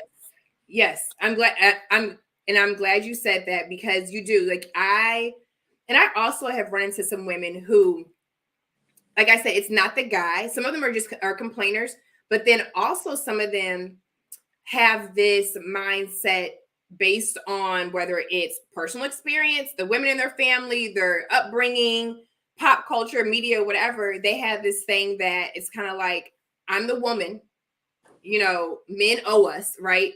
Because obviously they're the root of all evil. Men owe us. So they get in these relationships and they find something wrong with everything because it's coming from a man. You know what I'm saying? So it's like Mm. you're never going to be able to please them. Like they're always going to find something wrong, because almost in their eyes, it's like, I'm better than you and you're not good enough. You know what I I'm have. saying? You're beneath Yeah, them. I had a guy. I did a video on this, and it spread like wildfire, and there's so many men in the comment section. I ended up having to take it down because I did a video response, and I have actually started a YouTube channel yesterday. Somebody had mentioned that. I Uh-huh. haven't uploaded anything on it, Mhm. but anyway, I had all these comments underneath it, and I was doing a video response. So somebody comments and they reply to the comment, and this comment was saying that 99% of the time it is the man's fault. So all these men were attacking this woman. So I had to take it down to kind of like protect her. She sent me an email and was Yeah. like, so anyway, but all of the comments in the comment section Mhm. were of men being like, I took my wife to this gorgeous holiday in Canada, and she complained that it was too hot. She'd rather be in New York City. Or I got my girlfriend flowers and she complained that they Mhm. were the wrong color. Or I brought my girlfriend to this restaurant and Right. she said that she didn't like the menu, or Yeah. the wait was too long, or what. There was just always, I did something for her and it was just never good enough, Mhm. and this was a very common conversation Yes. that I was seeing, that men are trying to show up for their woman, but We won't she's allow them like, "Why? to. I don't like this," or "I don't Mhm. like this colored flower." It's like, the guy It's like, brought who you got you flowers, like, flowers? really? So I want to bring this up. I don't know if some of you guys watching remember this. I think it was a TikTok video. I had seen it on Instagram. And basically it was a girl. It was a young lady who was complaining because a guy got her flowers, right? And they were not in a vase.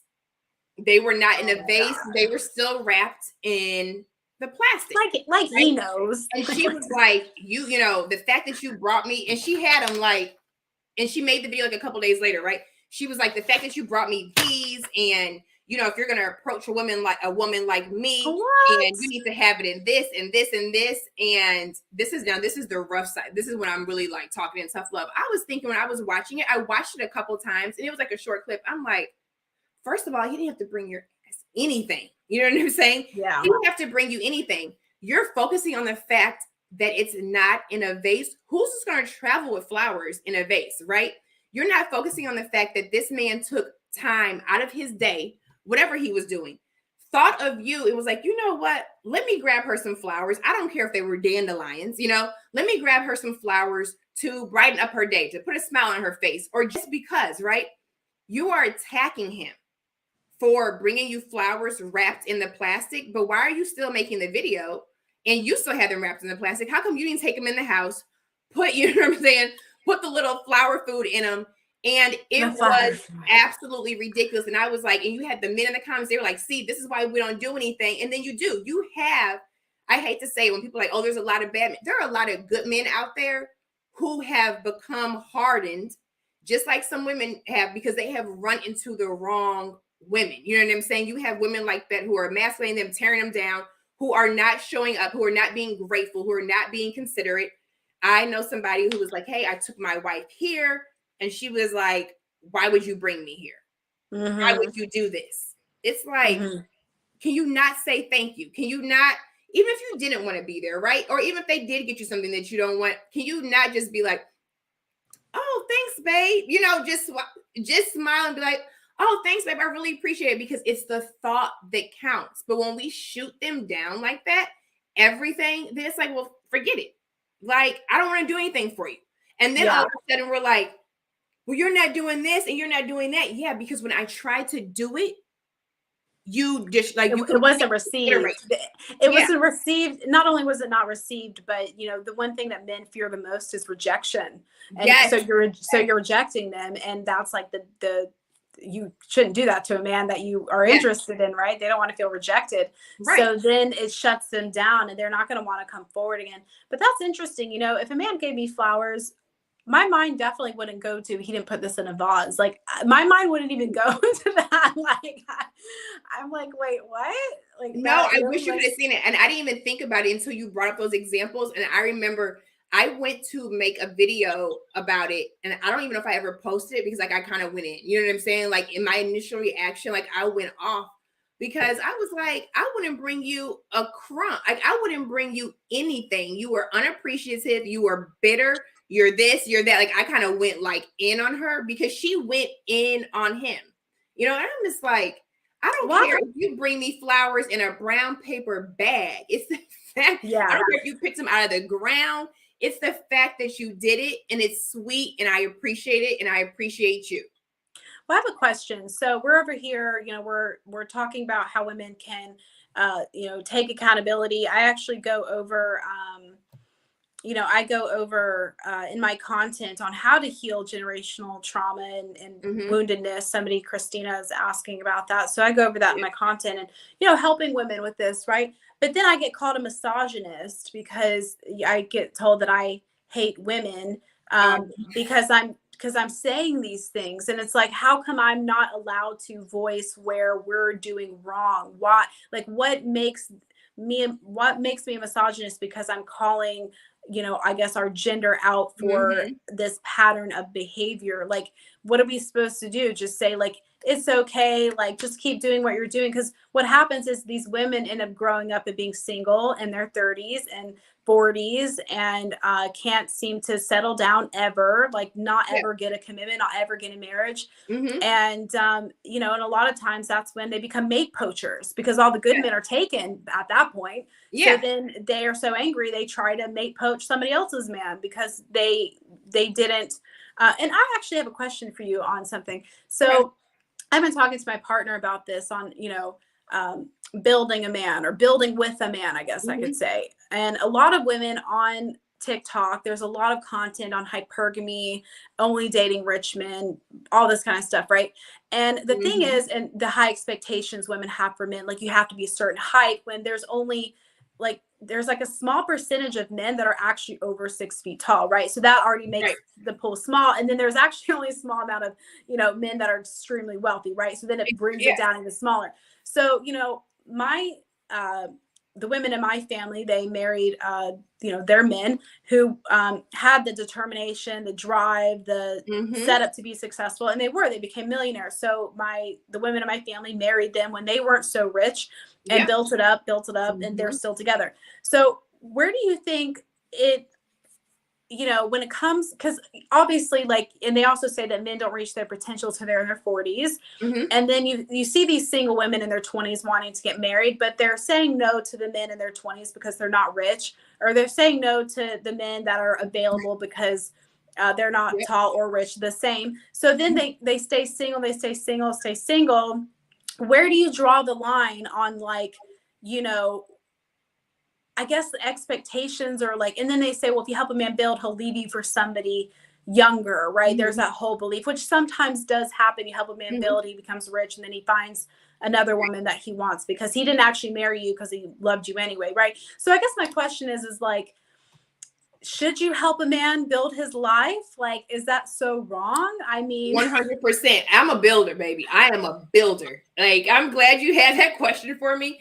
I Here's the thing. You have to, like you said, the women in your family, right? The men already had the drive, the determination, the vision or whatever it was.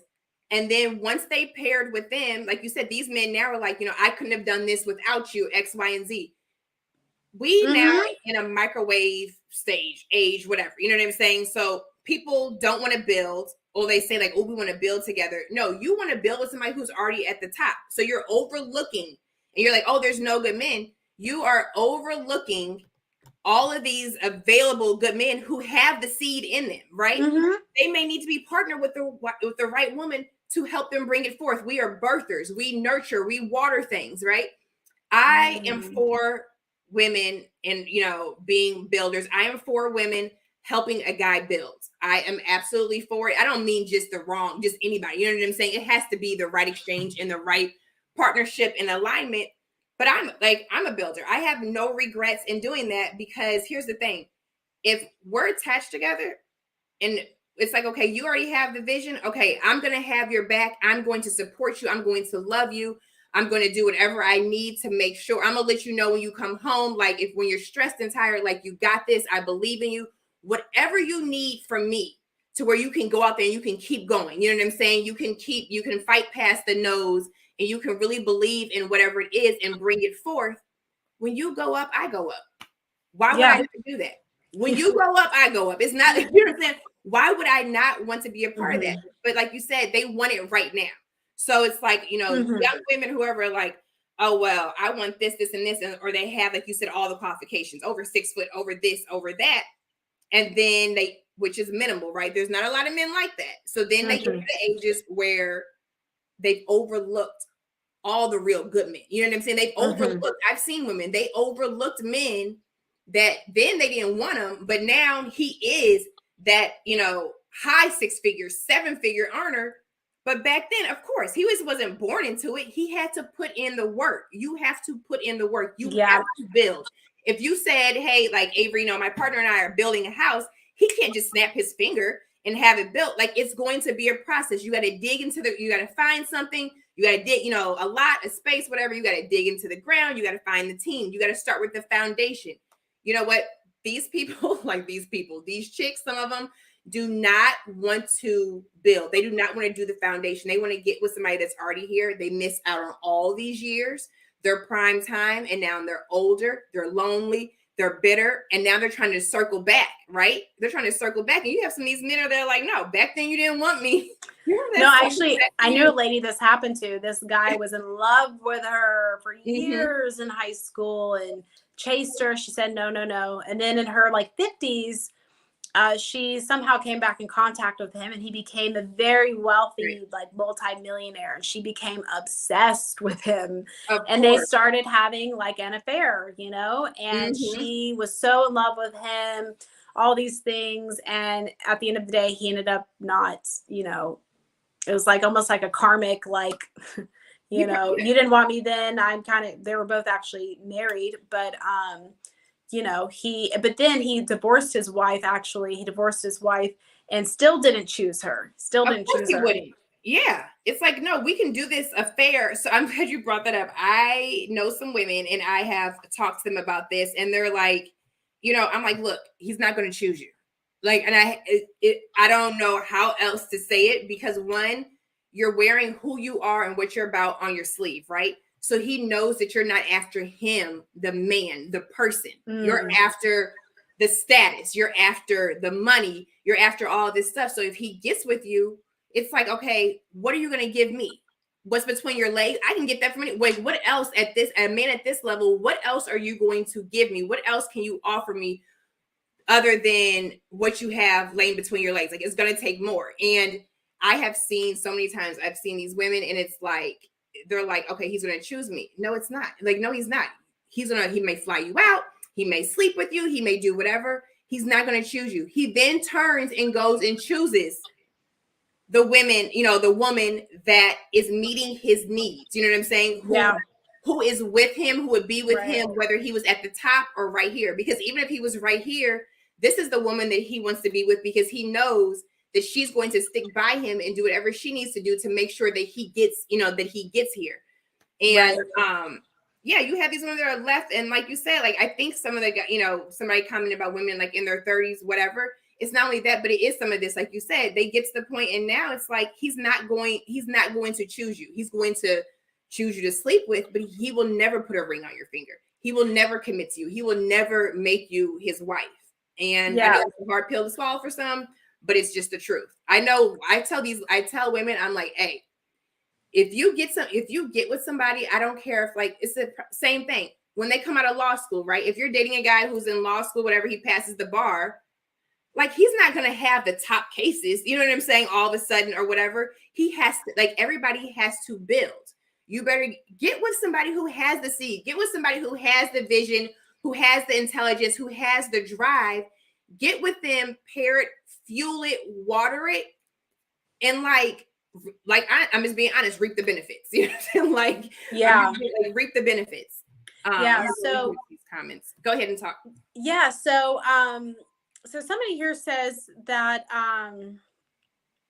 women get scared when they build a man because in the past they've only been used for their money time ideas. They need a change of perspective to see it as growing and evolving as a person. So yeah, this does happen. And, and also somebody mentioned seeing red flags early. So I tell women, date a man for 3 months. Even jobs who hire new hires, they will hire someone for 3-month trial before they give them benefits, right? Because they're seeing that person. Because you come with a facade, you come with a mask. Also, I tell women, when you go on a date with a man, don't tell him what you're looking for, because then he'll try to become that man, even if he's not, and then you'll become fooled, right? So just say, I'll know it when I see it, and try to not give so much information. Allow him to show up and show you who he is as a person. Don't ask for things. Don't want him to be more romantic, more this, more that. Allow him to willingly do what he will do to court you, to prove himself to you in those 3 months. Don't sleep with him, because when you sleep with a man, you become pair bonded to that man, and then you become attached to that man, and then you see him through rose-colored glasses. So you want to be objective. You don't want to get that oxytocin connection to him. So you want to observe him in those 3 months. And within 3 months, the mask always falls off. The red flags always show themselves by 3 months. And you'll know it if a man is using you. Men know right away if they want to be with you. My partner knew right away that he wanted to be with me. He's like, this is, and still to this day, like, he's the same person that he was in the beginning. I didn't jump into the bedroom with him or waiting till marriage. And, we've had a great relationship. So, really see who a guy is, how he shows up for you in those 3 months. And when it comes to building, sometimes I did a video recently. This woman asked if she should help her boyfriend pay rent. She didn't want to be a roommate. If you're moving into a man's house that he owns, and you're not married to him, and you're helping him pay his mortgage for his house, you're giving your energy, your time, your money to this man. You're not building with him because you're not legally married, right? It's different in that aspect. So a lot of times women will get with a man and he'll be like, let's move in together to save money. He wants you to be a roommate. He doesn't want to be your man. He wants to save money. He knows that, you're willing to do that, and he'll just kind of string you along and not marry you. So you want to date a guy for about a year before moving in, preferably. And sometimes I say wait till you're married to move in, or engaged to move in, to really see somebody. But you'll know it if a guy is using you for your ideas and all your stuff, right? Like in that kind of way. It comes out very early. I have a lot of female clients who get used by men financially, and it comes out really early. I mean, there's one guy that my friend dated, and he showed up to the date in New York City when I was living there. We were at a rooftop, and he shows up, I think it was like the first or second time I'd met him. And he said, don't worry, girls, I got this because I had a divorce last year and my ex-wife was very wealthy. So I got a lot of money in my divorce settlement. What? She dated him for 2 years and he got fired from his job because he was lazy and he mooched off of her and he was an alcoholic and he golfed all day and he used her financially for 2 years. But the red flag was there from the very beginning. He said it. Like, he said it in the beginning. You know what I'm saying? Like somebody said, like when you meet somebody, like a lot of times you meet their representative on both sides for men and women. But like he literally said it. You know what I'm saying? It's the same thing when you said something to the women, like, hey, when you meet a guy, don't start with like, oh, do this, do this, do this. And you will have some women who show up and are like, no, I want this, I want that. No, this isn't good enough. I need to go here. You need to fly me out here, here, and here. And it's kind of like, you know, and then sometimes the men, if they want these women, they'll deal with it. But then down the road, they're like, oh, well, she only wanted me for my money or for what I could do. And it's not that they cared about spending the money, but it's like, okay, I want to spend it and give it to a woman who is also going to give me something in return. You know what I'm saying? Who is also going to pour into me, not just a taker. And it goes both ways. I'm like, just like sit back and relax. But I'm like, she told you up front.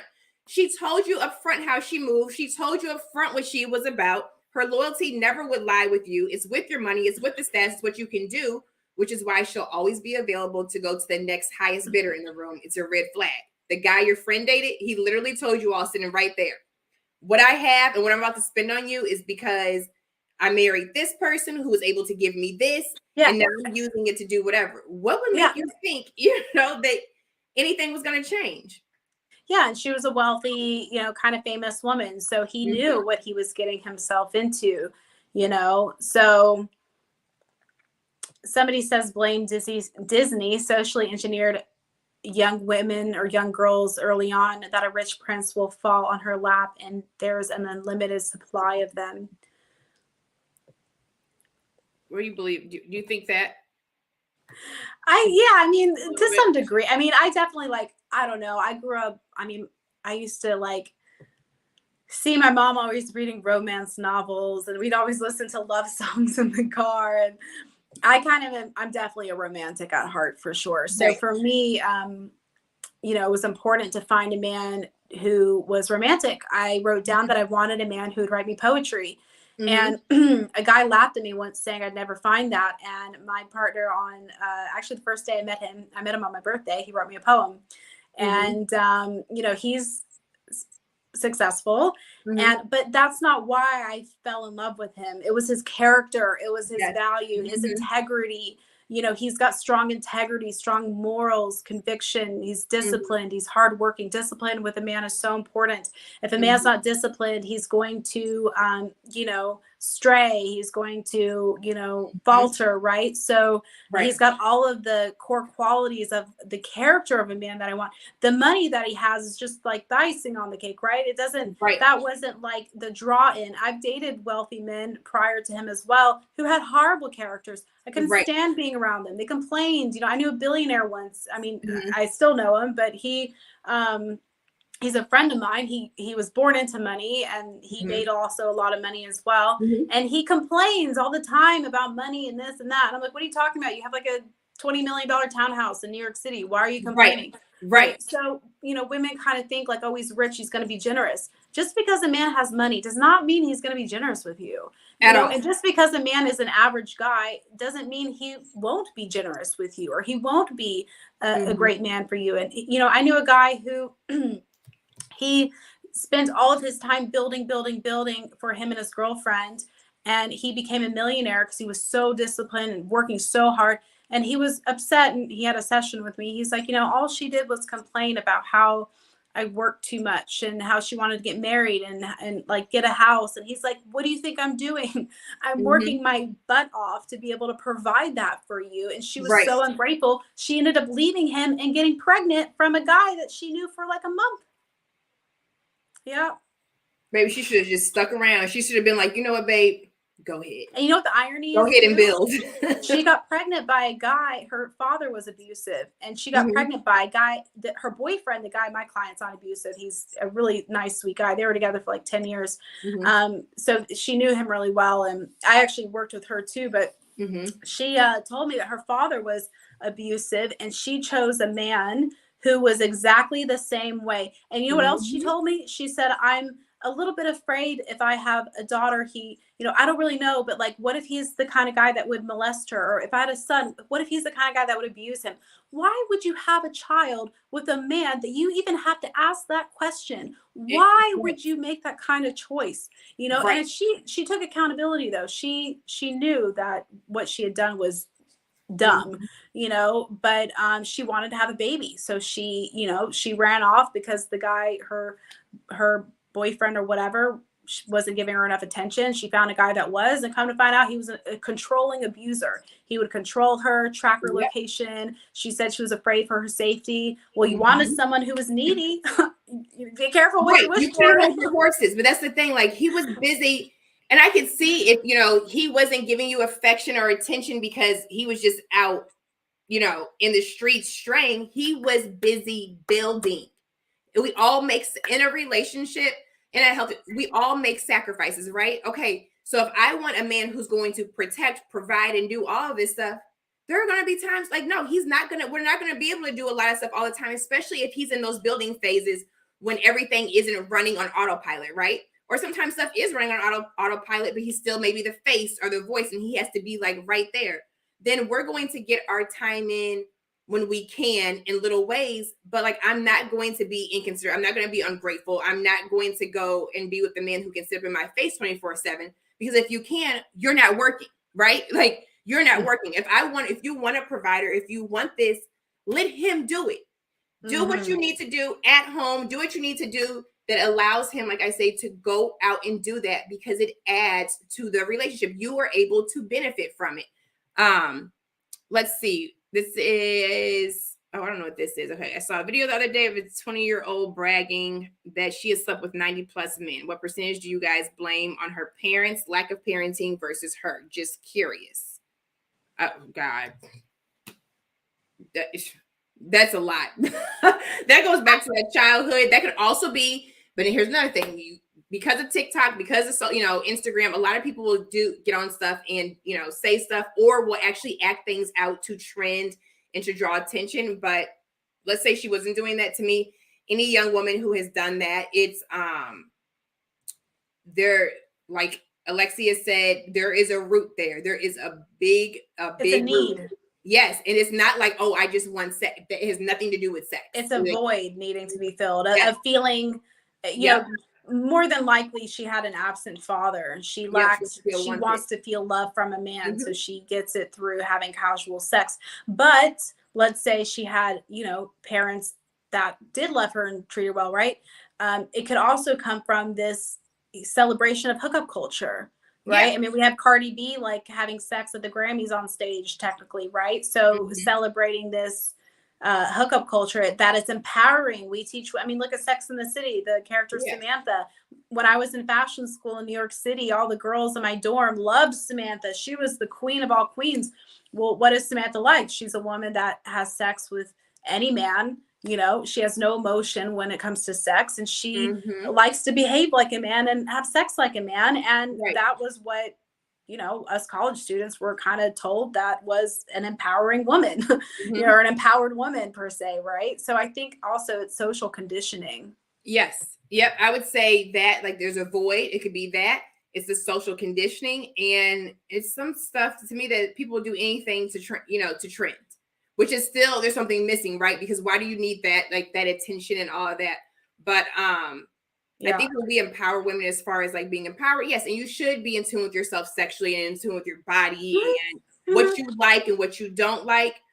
But it's like, it's a fine line between pushing, like, just wear yourself out. You know what I'm saying? So we have to honor yourself. Yes. And not allow everybody to have access to you, because when you're having all these men have access to you, you're creating soul ties with them. You're creating unconscious connections and bonds with all these men. And then what happens is you're not able to actually build a relationship with one guy. And men are the same way. If men have a lot of women that they're sleeping with from a young age and sleeping around, they have a hard time also pair bonding with women. And a lot of rock stars and people will talk about this, you know, how, because they're so used to variety, they're conditioned to variety, that they can't actually, they're so used to all these women screwing all these women, they can't actually just be with one woman. And women are the same way. If they're sleeping with all these men, they can't pair bond with one man. She's going to be more you know, open to cheating. And now statistics show that women cheat just as often as men do, if not more. Some statistics say that women cheat more than men do. So, you know, we're kind of, again, it's like this sexual liberation. And yeah, you should absolutely be in tune with your sexual energy. There's nothing wrong with it. I'm not saying to like suppress yourself, but be mindful. You're making soul ties with these people, connections with these men, and that, you know, possibly don't even honor you as a woman or don't even care about you. You're giving your gold away to these men that aren't doing anything for you. What do they do? And also, you know, a woman cannot orgasm unless she's fully relaxed and if she trusts the man she's sleeping with. How are you going to relax with a stranger you don't know? And how are you going to trust a man that you don't know? So is it really even benefiting you? Because you're not going to orgasm from it. I have a whole thing on that too, which I probably don't want to put myself no, it's serious. Like you can't. For years, I remember, I don't care. Heck, like I'm putting myself out there, you know, and I was at the doctor and they're like, I'm like, am I broke? You know, like there was a certain level that I couldn't get to. And it was trust, like through counseling and stuff like that. It was trust. And I could never relax. It was in my head and everything. And then, yes, like a lot of that did come through, you know, through my healing. And like I said, sitting myself down. I'm big on sitting myself down. And I was able to connect and relax. But that's, you know, that is very true. So then you just have meaningless sex, right? You just have meaningless sex. You're giving away your gold. The soul ties are real. You all, soul ties are real. Each time you sleep with somebody, that energy, a little piece of you, leaves and you're bounded. And it's like, okay, then when it's time for you to really be with the person you were created to be with or whatever, it's like, what do you have left? You know what I'm saying? You've given away so many of like the good parts of you and doesn't even, you know, it doesn't even really hold any value. I'm gonna scroll down. Oh, real quick. What is the name of your YouTube channel, Alexi? So it's Empress Collective. It's the same as my TikTok, which is Empress Collective. You can go on my TikTok and click the link tree. There's a link to my YouTube in the bio because since it's a new channel, I started it yesterday. I can't actually create a URL. You know, you have to wait till you're like verified or whatever. Right. So, yes, Empress Collective. I don't know if you look it up if it'll come up, but if you want to look at my TikTok, it'll be there. But I actually help women to cut soul ties and to cut you know, karmic cords with people, to clean their sacral chakra out, to clean their energy out of men. So you can clean your energy of men that you've been with intimately. You just have to have the tools to know how to do it. Right. Which is what, I mean, you know, which is what a lot of women need to do. Let's see. We've heard this. Let's see what's going on. Okay. We gave the YouTube channel. It's on our TikTok. Let me see. What is this? When you consider women will go to their grave with their secrets, I think it's safe to say they cheat more. We'll just never know. You know what? Like going back to like women cheating more, I'm going to tell you another reason why some women cheat better because we will like they are a lot sneakier. And I had a girl and she was like, well, no, I learned how to cheat from the men that I saw cheat. I made sure I didn't make the same mistakes that they did. And, you know, so I learned, okay, like, oh, this is how they got caught up. Oh, this is whatever. So she perfected it. She's like, I perfected it. And that's why I never would have gotten caught. But that goes to the thing, like I said, when we're like, men are the root of all evil. Men cheat, men are this, men are that, men are narcissistic, you know, men are toxic, you know, men are trying to tear us down. And it's like, no, women also cheat. You know, women can also be narcissistic. Women can also be narcissistic. Women also tear men down. And it's like that whole blame game or whatever. But no, women, I understand, yes, there were years where we were, you know, oppressed, whatever. But men, they don't owe us anything. You can't just enter into these relationships with men and think that they are supposed to worship the ground that you walk on if you are not operating the way you're supposed to, right? Like they can't just give to you and pour to you without you doing anything.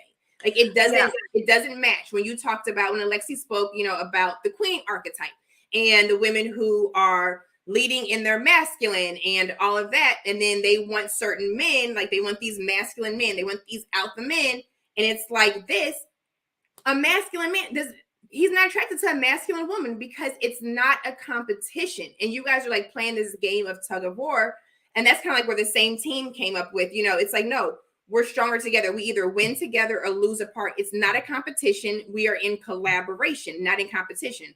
Well, I think it's a little unfair too that, you know, as you mentioned, like, you know, we're not oppressed anymore. And what happened back in the, you know, before we were alive, what happened was wrong, right? But like, why are we holding the men of today accountable for what happened 100 years ago? Like, it just doesn't make any sense, right? And it's not their doing. So why are we angry at them for, they had nothing to do with any of what happened 100 years ago, because right? the, you know, some of the empowerment movements that we talked about, right? So we have, you talked about the entertainment industry, and then, you know, pushing a certain narrative and their agenda, and then you have the female empowerment movements. And I'm not, some of them are for empowering the whole woman and, you know, uncovering stuff or whatever, but you have a lot of them, that's the agenda that they are pushing. It's like, blame the men. They are at fault. You know, like if you get into a relationship with the man, if anybody needs anything to work on, you're perfect just the way you are. Because why? Because you're the woman, right? You can do no harm. You're perfect.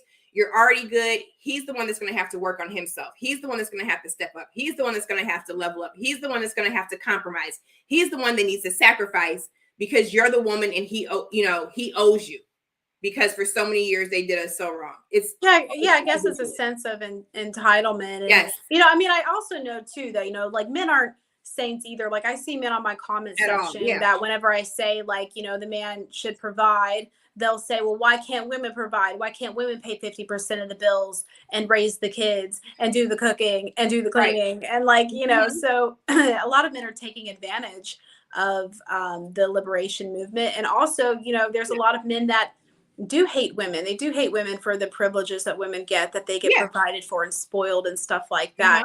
So, you know, I'm not saying that all men are great and not to blame or anything. Absolutely. But you know, there are wounds on both sides. There are wounded men too. You know what I'm saying? And what makes a woman feminine is her softness, her ability to be in the present moment, to be soft and loving and open and happy and receptive, you know, and which is kind of difficult because we're in this day and age where we're almost like operating in neuroticism a lot of the time. We're on social media, we're on TikTok, we're on Instagram, we're on Facebook, we're on YouTube, we're on Rumble, we're on, you know, we're at work, we're like always in our head about everything and, you know, living in anxiety. And you can't be anchored in your feminine energy if you're always operating out of anxiety. So it's also a product of how our society is and how, you know, liberating women to, you know, now go to work. So she's having to, you know, wake up at 6 a.m., feed the kids, get the kids ready for school, go to work, hustle at her job, come home, get the kids ready, help them with their homework, cook the meal, all that stuff. And then at the end of the day, she's still supposed to have enough energy to satisfy her husband. So, you know, I always say that it's very difficult. And Oprah said this too, that you can have it all, but not at once. You know, I think if you have a career, a husband, and kids, one of those things will suffer. Either your parenting will suffer, and what usually happens is your relationship falls apart, or your career will suffer. It's very hard to be able to balance all three. And, you know, sometimes women will comment and say, well, my mom was superwoman. She did the full-time career as an engineer. She was a great mom. She was a great wife. Well, not every woman has the energy because we're not driven by testosterone. Men have testosterone, which makes them be able to have the energy to wake up at 5 a.m. and go fight the day and work hard and do the things. Women we're estrogen driven. So we don't have the same energy. We have cycles, of course, every month where we, you know, shed. And, you know, so we don't have the same energy in us to do all of this.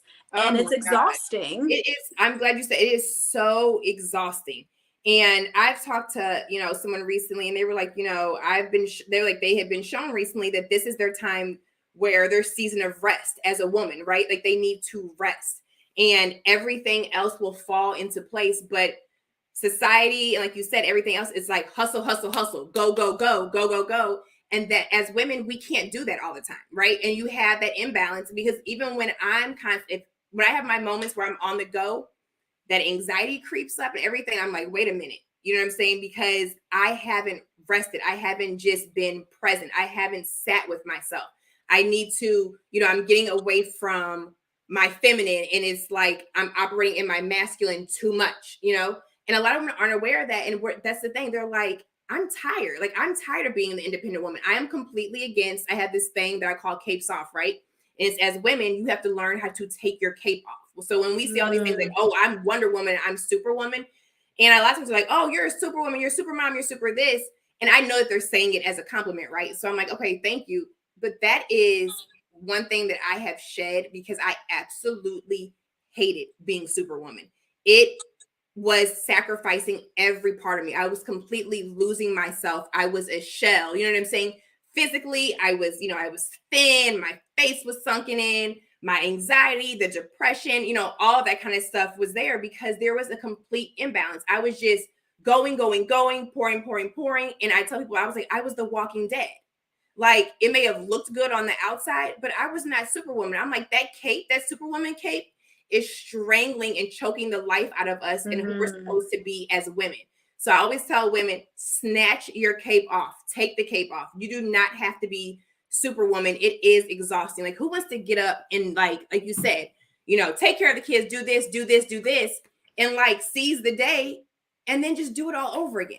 When do you have time to be a woman? When do you have time to be yourself, to even know who you are? In your feminine glory and in your feminine glory. And somebody said here, I find it amusing. I talk about this because I call it the female disempowerment movement. I find it amusing how the female empowerment movement attacks the very things that empower women, thereby de-empowering them. It's tragic that, yes, it is insane. I call it the female disempowerment. I'm like, everything you're telling us to stay away from, like you said, Alexi, the things that make us powerful, the things that make us beautiful, the things that make us everything in our feminine glory, are the things that a lot of women feel are beneath them, because we're told it's beneath us. We're told that it makes us weak. No, to me now, I am a stronger woman now than I've ever been, because I am in my feminine. You know what I'm saying? I'm not always operating in my masculine, but now I'm aware of it. So like when I'm like, and there are times to grind, right? When you're building, if I'm starting a project, grind, but I even have to steal moments away from there. So like the last 2 weeks, I've been super busy. So I couldn't put a video on YouTube, right?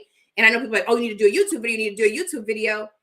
But like my heart, because it's like a passion, my heart has to be in it. And because like I was, like I said, working on other projects, I couldn't show up as the woman that I need to be, with the voice that I need to have on here, because I was, because I was so drained. And so if I ever go MIA, I think me and you have talked about that. That's all it is. It's like, I have to connect. I got to sit with me and the woman that I am, right? Because I never, once you find that, once you connect to it, it's like, I do have a fear of losing it, because I knew what life was like when I wasn't in it. And it wasn't like, I wasn't living. I was just existing. And I refuse to die before I ever get a chance to live as a woman. I'm just not going to do it. Yeah, I have to create when I'm inspired, or when I have ideas. I can't just like throw out content. So sometimes I'll create a lot of content for 2 weeks, and then I have like workshops with women, and I have a lot of clients and stuff. And then I'll do that for 2 weeks, and I kind of take a little bit of a break. But this one girl had commented on my video, and she was like, my boyfriend doesn't want me to be just a housewife and mother. My goals are to be a career woman, and he supports that. And it's like, what do you mean just a mother? Like, you're raising the future generation. It's like the most important job. You think typing away at your accounting job is like a more like valuable role than raising children? And she, people act like it's easy. It's just the hardest thing I've ever done. You don't have to. What do? You just it's easy to raise a kid, or it's whatever. It's harder to go out and be a career woman. It's difficult being a mom, right? You have to be attentive. You have kids. You have to be attentive all the time. It is the hardest thing I have ever done and will ever do. And so when people are like, oh, you're just like, it's just, I'm like, do you know what I'm saying? Like, do you know what it's like to constantly, it's like, that's being a mother. At some point you're in a relationship. Imagine being in a relationship where you're constantly you're just constantly pouring, right? Because when their kids are young, I'm not gonna lie, there's not always a lot of gratification. There's not always a lot of give back from them. You're just, it's like everything you do, it's not enough. They need more. I want more. You got to do this. You got to do that. Mommy this, mommy that. Yeah, it's nothing that you should overlook. Somebody said, do you think most women feel exhausted, but pride and ego prevents them from admitting it? I do believe that. I know a lot of women that feel exhausted and they're not in a space, right? Like we've talked about, like the women that they're surrounded by, so their friends, they're not even in a space where they can admit and say, you know what, girl, I am tired. I am tired of doing this, because the women that they are surrounded by, whether it's their friends or whatever, with this whole hustle culture and we got to go get it, and we're leading in our masculine, would shun them.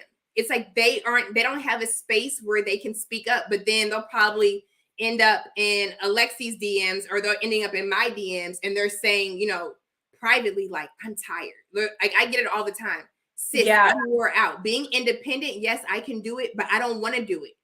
And I'm like, that's okay. It's like they're almost afraid to admit it. I'm like, that's okay. And you shouldn't have to. Like, you weren't created to do all of that, which is why you're out of alignment. You're out of sync.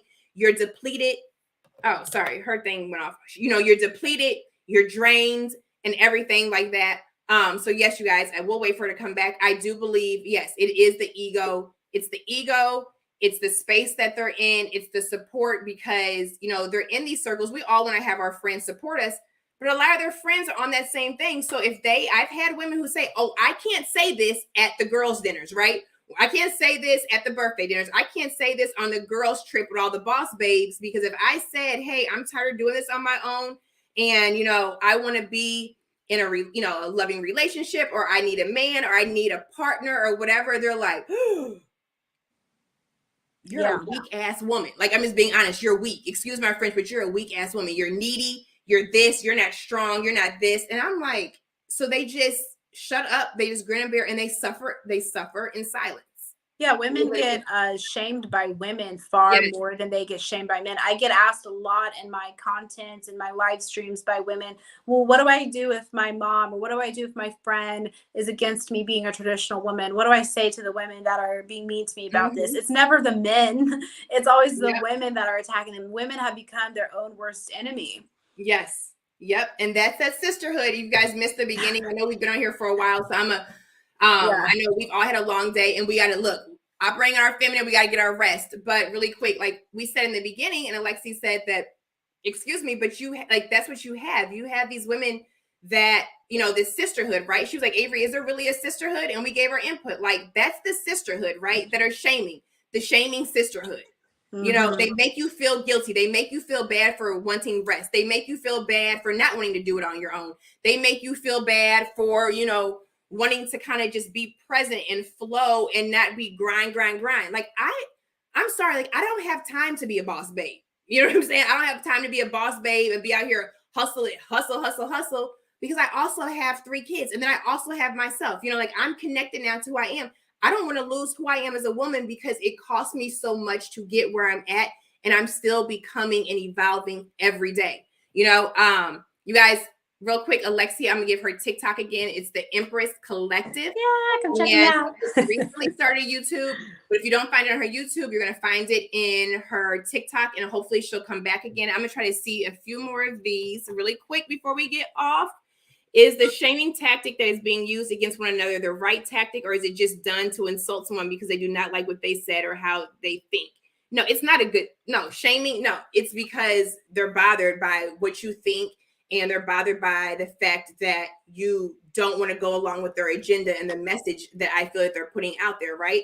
Because that's what Alexi and I do. And I know some of the other women that I've talked to on YouTube and just various things, we all get attacked and shamed for speaking the types of things that we're speaking, whether it's talking about healing, whether it's talking about accountability, whether it's talking about growing, whether it's talking about, saying, like, not bashing men. It's like instantly, if you're a woman and you're on a social media or TikTok or whatever, and you have a platform with a voice, and your voice is not being used to emasculate men, it's not being used to tear down men, then all of a sudden they make it seem like you're anti-woman. Well, this person's asking, is shaming a good or bad thing? Shaming is not good. You shouldn't shame At people. all. Shaming comes from a, you're wanting to control that person to conform to your desires. That's not how life works. You allow people to do what they want to do. It's their life. It's their free will. You worry about you. Shaming others for doing things that, you don't want to do or wouldn't do is that's not going to fix the situation. Yeah, no, shaming is never good. And I've had women, and I think there's a difference. Sorry to cut you off. I think there's a difference in like shaming someone and like holding them accountable, right? Oh, completely different. Yeah. Like that's like if I tell my kids, like, hey, no, you got to own up to what you did. Like I tell my boys, if they get into trouble, I never, when I ask them what happened, if they start with, well, she or he did, don't do that. Like first, you know what I'm saying? Like I'm trying to teach them like accountability, not just passing the blame. Somebody else said like with the genders, a lot of people we're passing the blame. No, men are like this. No, women are like this. And yes, they are doing that. So we have these conversations. Shaming is definitely not the same as accountability. And then I'm going to stop with this one, guys. Thank you for sticking with us. It says, now that's crazy. So women are this loyal to the sisterhood, the same hood that will turn on you at the drop of a dime because you admit that you don't want to do this alone anymore. Absolutely. I know Alexi probably will have her input on this and it'll probably be, close to mine, but I think absolutely that is the sisterhood. The sisterhood will shame you. And as soon as if you speak up and speak out, it's like, you can't sit with us. When I was, if I talk to women about, their diet or, losing weight or exercising or self-care, if it's like, ladies, take time, go to the spa, do this, like self-love, all that kind of stuff. It's like, yes. But then when I'm like, hey, you're still bitter, you're angry, it's taking root, it's affecting your health, your mental health, your spiritual health, your physical health, it's aging. It's like, how dare you say that? Can I give an example? Yeah, so the book Why Men Love Bitches was a huge phenomenon. And people asked me what my input was. I haven't read the book in like 10 years. And some of the tactics, she uses a lot of manipulation to like get a man. And I tried to use some when I was younger and it backfired on me. So in the video, I was like, I think a lot of her advice is good and some of it not so good. She kind of comes across as like teaching women to be more narcissistic and not so humble. Yep. So the author actually found my video and she commented and said, is this influencer, in parentheses, who spends her life doing videos seeking attention, really saying that my book is narcissistic and not humble? Ha ha ha, with the laughing face. Oh my God. Why do you have to shame and insult me because I don't agree with your book? Like, how immature. And I did a response video. I said, you have a book about raising women up and not competing with women. When you compete with a woman, you demean yourself and confident women. And you're sitting here insulting me and trying to drag me because I don't agree with your entire book. Like, how lousy is that? Because you're telling the truth. Right. But also because, you're being honest. But that's, like we said, you all, that is the sisterhood. She's speaking out against something and it's like, here you go, making videos, you're seeking. Oh, and that's another thing. Like, we could do this for like all night, but it's like, I know. When you say certain stuff, it's all of a sudden, that's the pick me, right? You're doing this to seek attention. Oh yeah, I'm like I'm the poster child for the pick me's right now. I always get called a pick me. Yeah. And I'm like, I've already been picked. I don't really like attention. I have to be honest. Like I could have made it as a singer. My little thing's coming undone. I could have, done things in my career, but I'm such a low key person. Right. Attention kind of makes me uncomfortable. I'd rather go off grid and live my life. But my partner actually encourages me to come on here. He's like, people need your message. People are lost. Yes. They need your wisdom. They need your guidance. And that's why I do it. I don't do it to like, when I have a viral video that has 3 million views, it makes me so uncomfortable because I'm like, oh my God, like I want to just hide. But I've had to learn to like, he's like, don't read the comments. Just keep moving. Just keep going. Because people try to hate on me and drag me down. And sometimes, it gets you. I'm better at it now where I'm like, I don't care if the stranger has to say. But, it's like, why even come on here to insult my content? Like, I'm not on here seeking attention. If I was like twerking on here and like shaking my boobs on here, then sure. But I'm on there like giving educational content and that's it, you know? So it was just totally But because uncalled it for. is because you have, but you know what? Because you'll have men show up in the comments and be like, yes, this is needed, whatever. You know what I'm saying? And then you will have some women, but they feel like it's you seeking attention. But no, your partner's right. I had the same thing. He was like, hey, you know what? You're going to get a lot of hate, but keep going. Keep going because people need to hear this. People need to see this. They need, you know, the message is needed, especially like we said in the, you know, like we said at some point during our over 2 hour stream, that the family unit, the nuclear family unit is under attack. So it's like, if we're speaking for forgiveness, healing, you know, knowing the difference between the, you know, your, you know, feminine energy and how to walk in it, and like the masculine and the pairings and all of this, it's all to bring people back together. It's all to help people heal and to make them whole so they can really thrive in all areas of their life. But you'll have people who hate on that. And you guys, we're at almost 2 hours and 10 minutes. Let's see. Here's a thank you, ladies. Great info today, Miss Alexi. I love the raspy voice. And Miss Avery, you already know I still think you're nice. Peace, ladies. All right, you guys, we are going to sign out there. Like I said, find Alexi on TikTok, and she is the Empress Collective, and she is also new to YouTube. But make sure you go to her TikTok, her videos, her link tree, everything like that.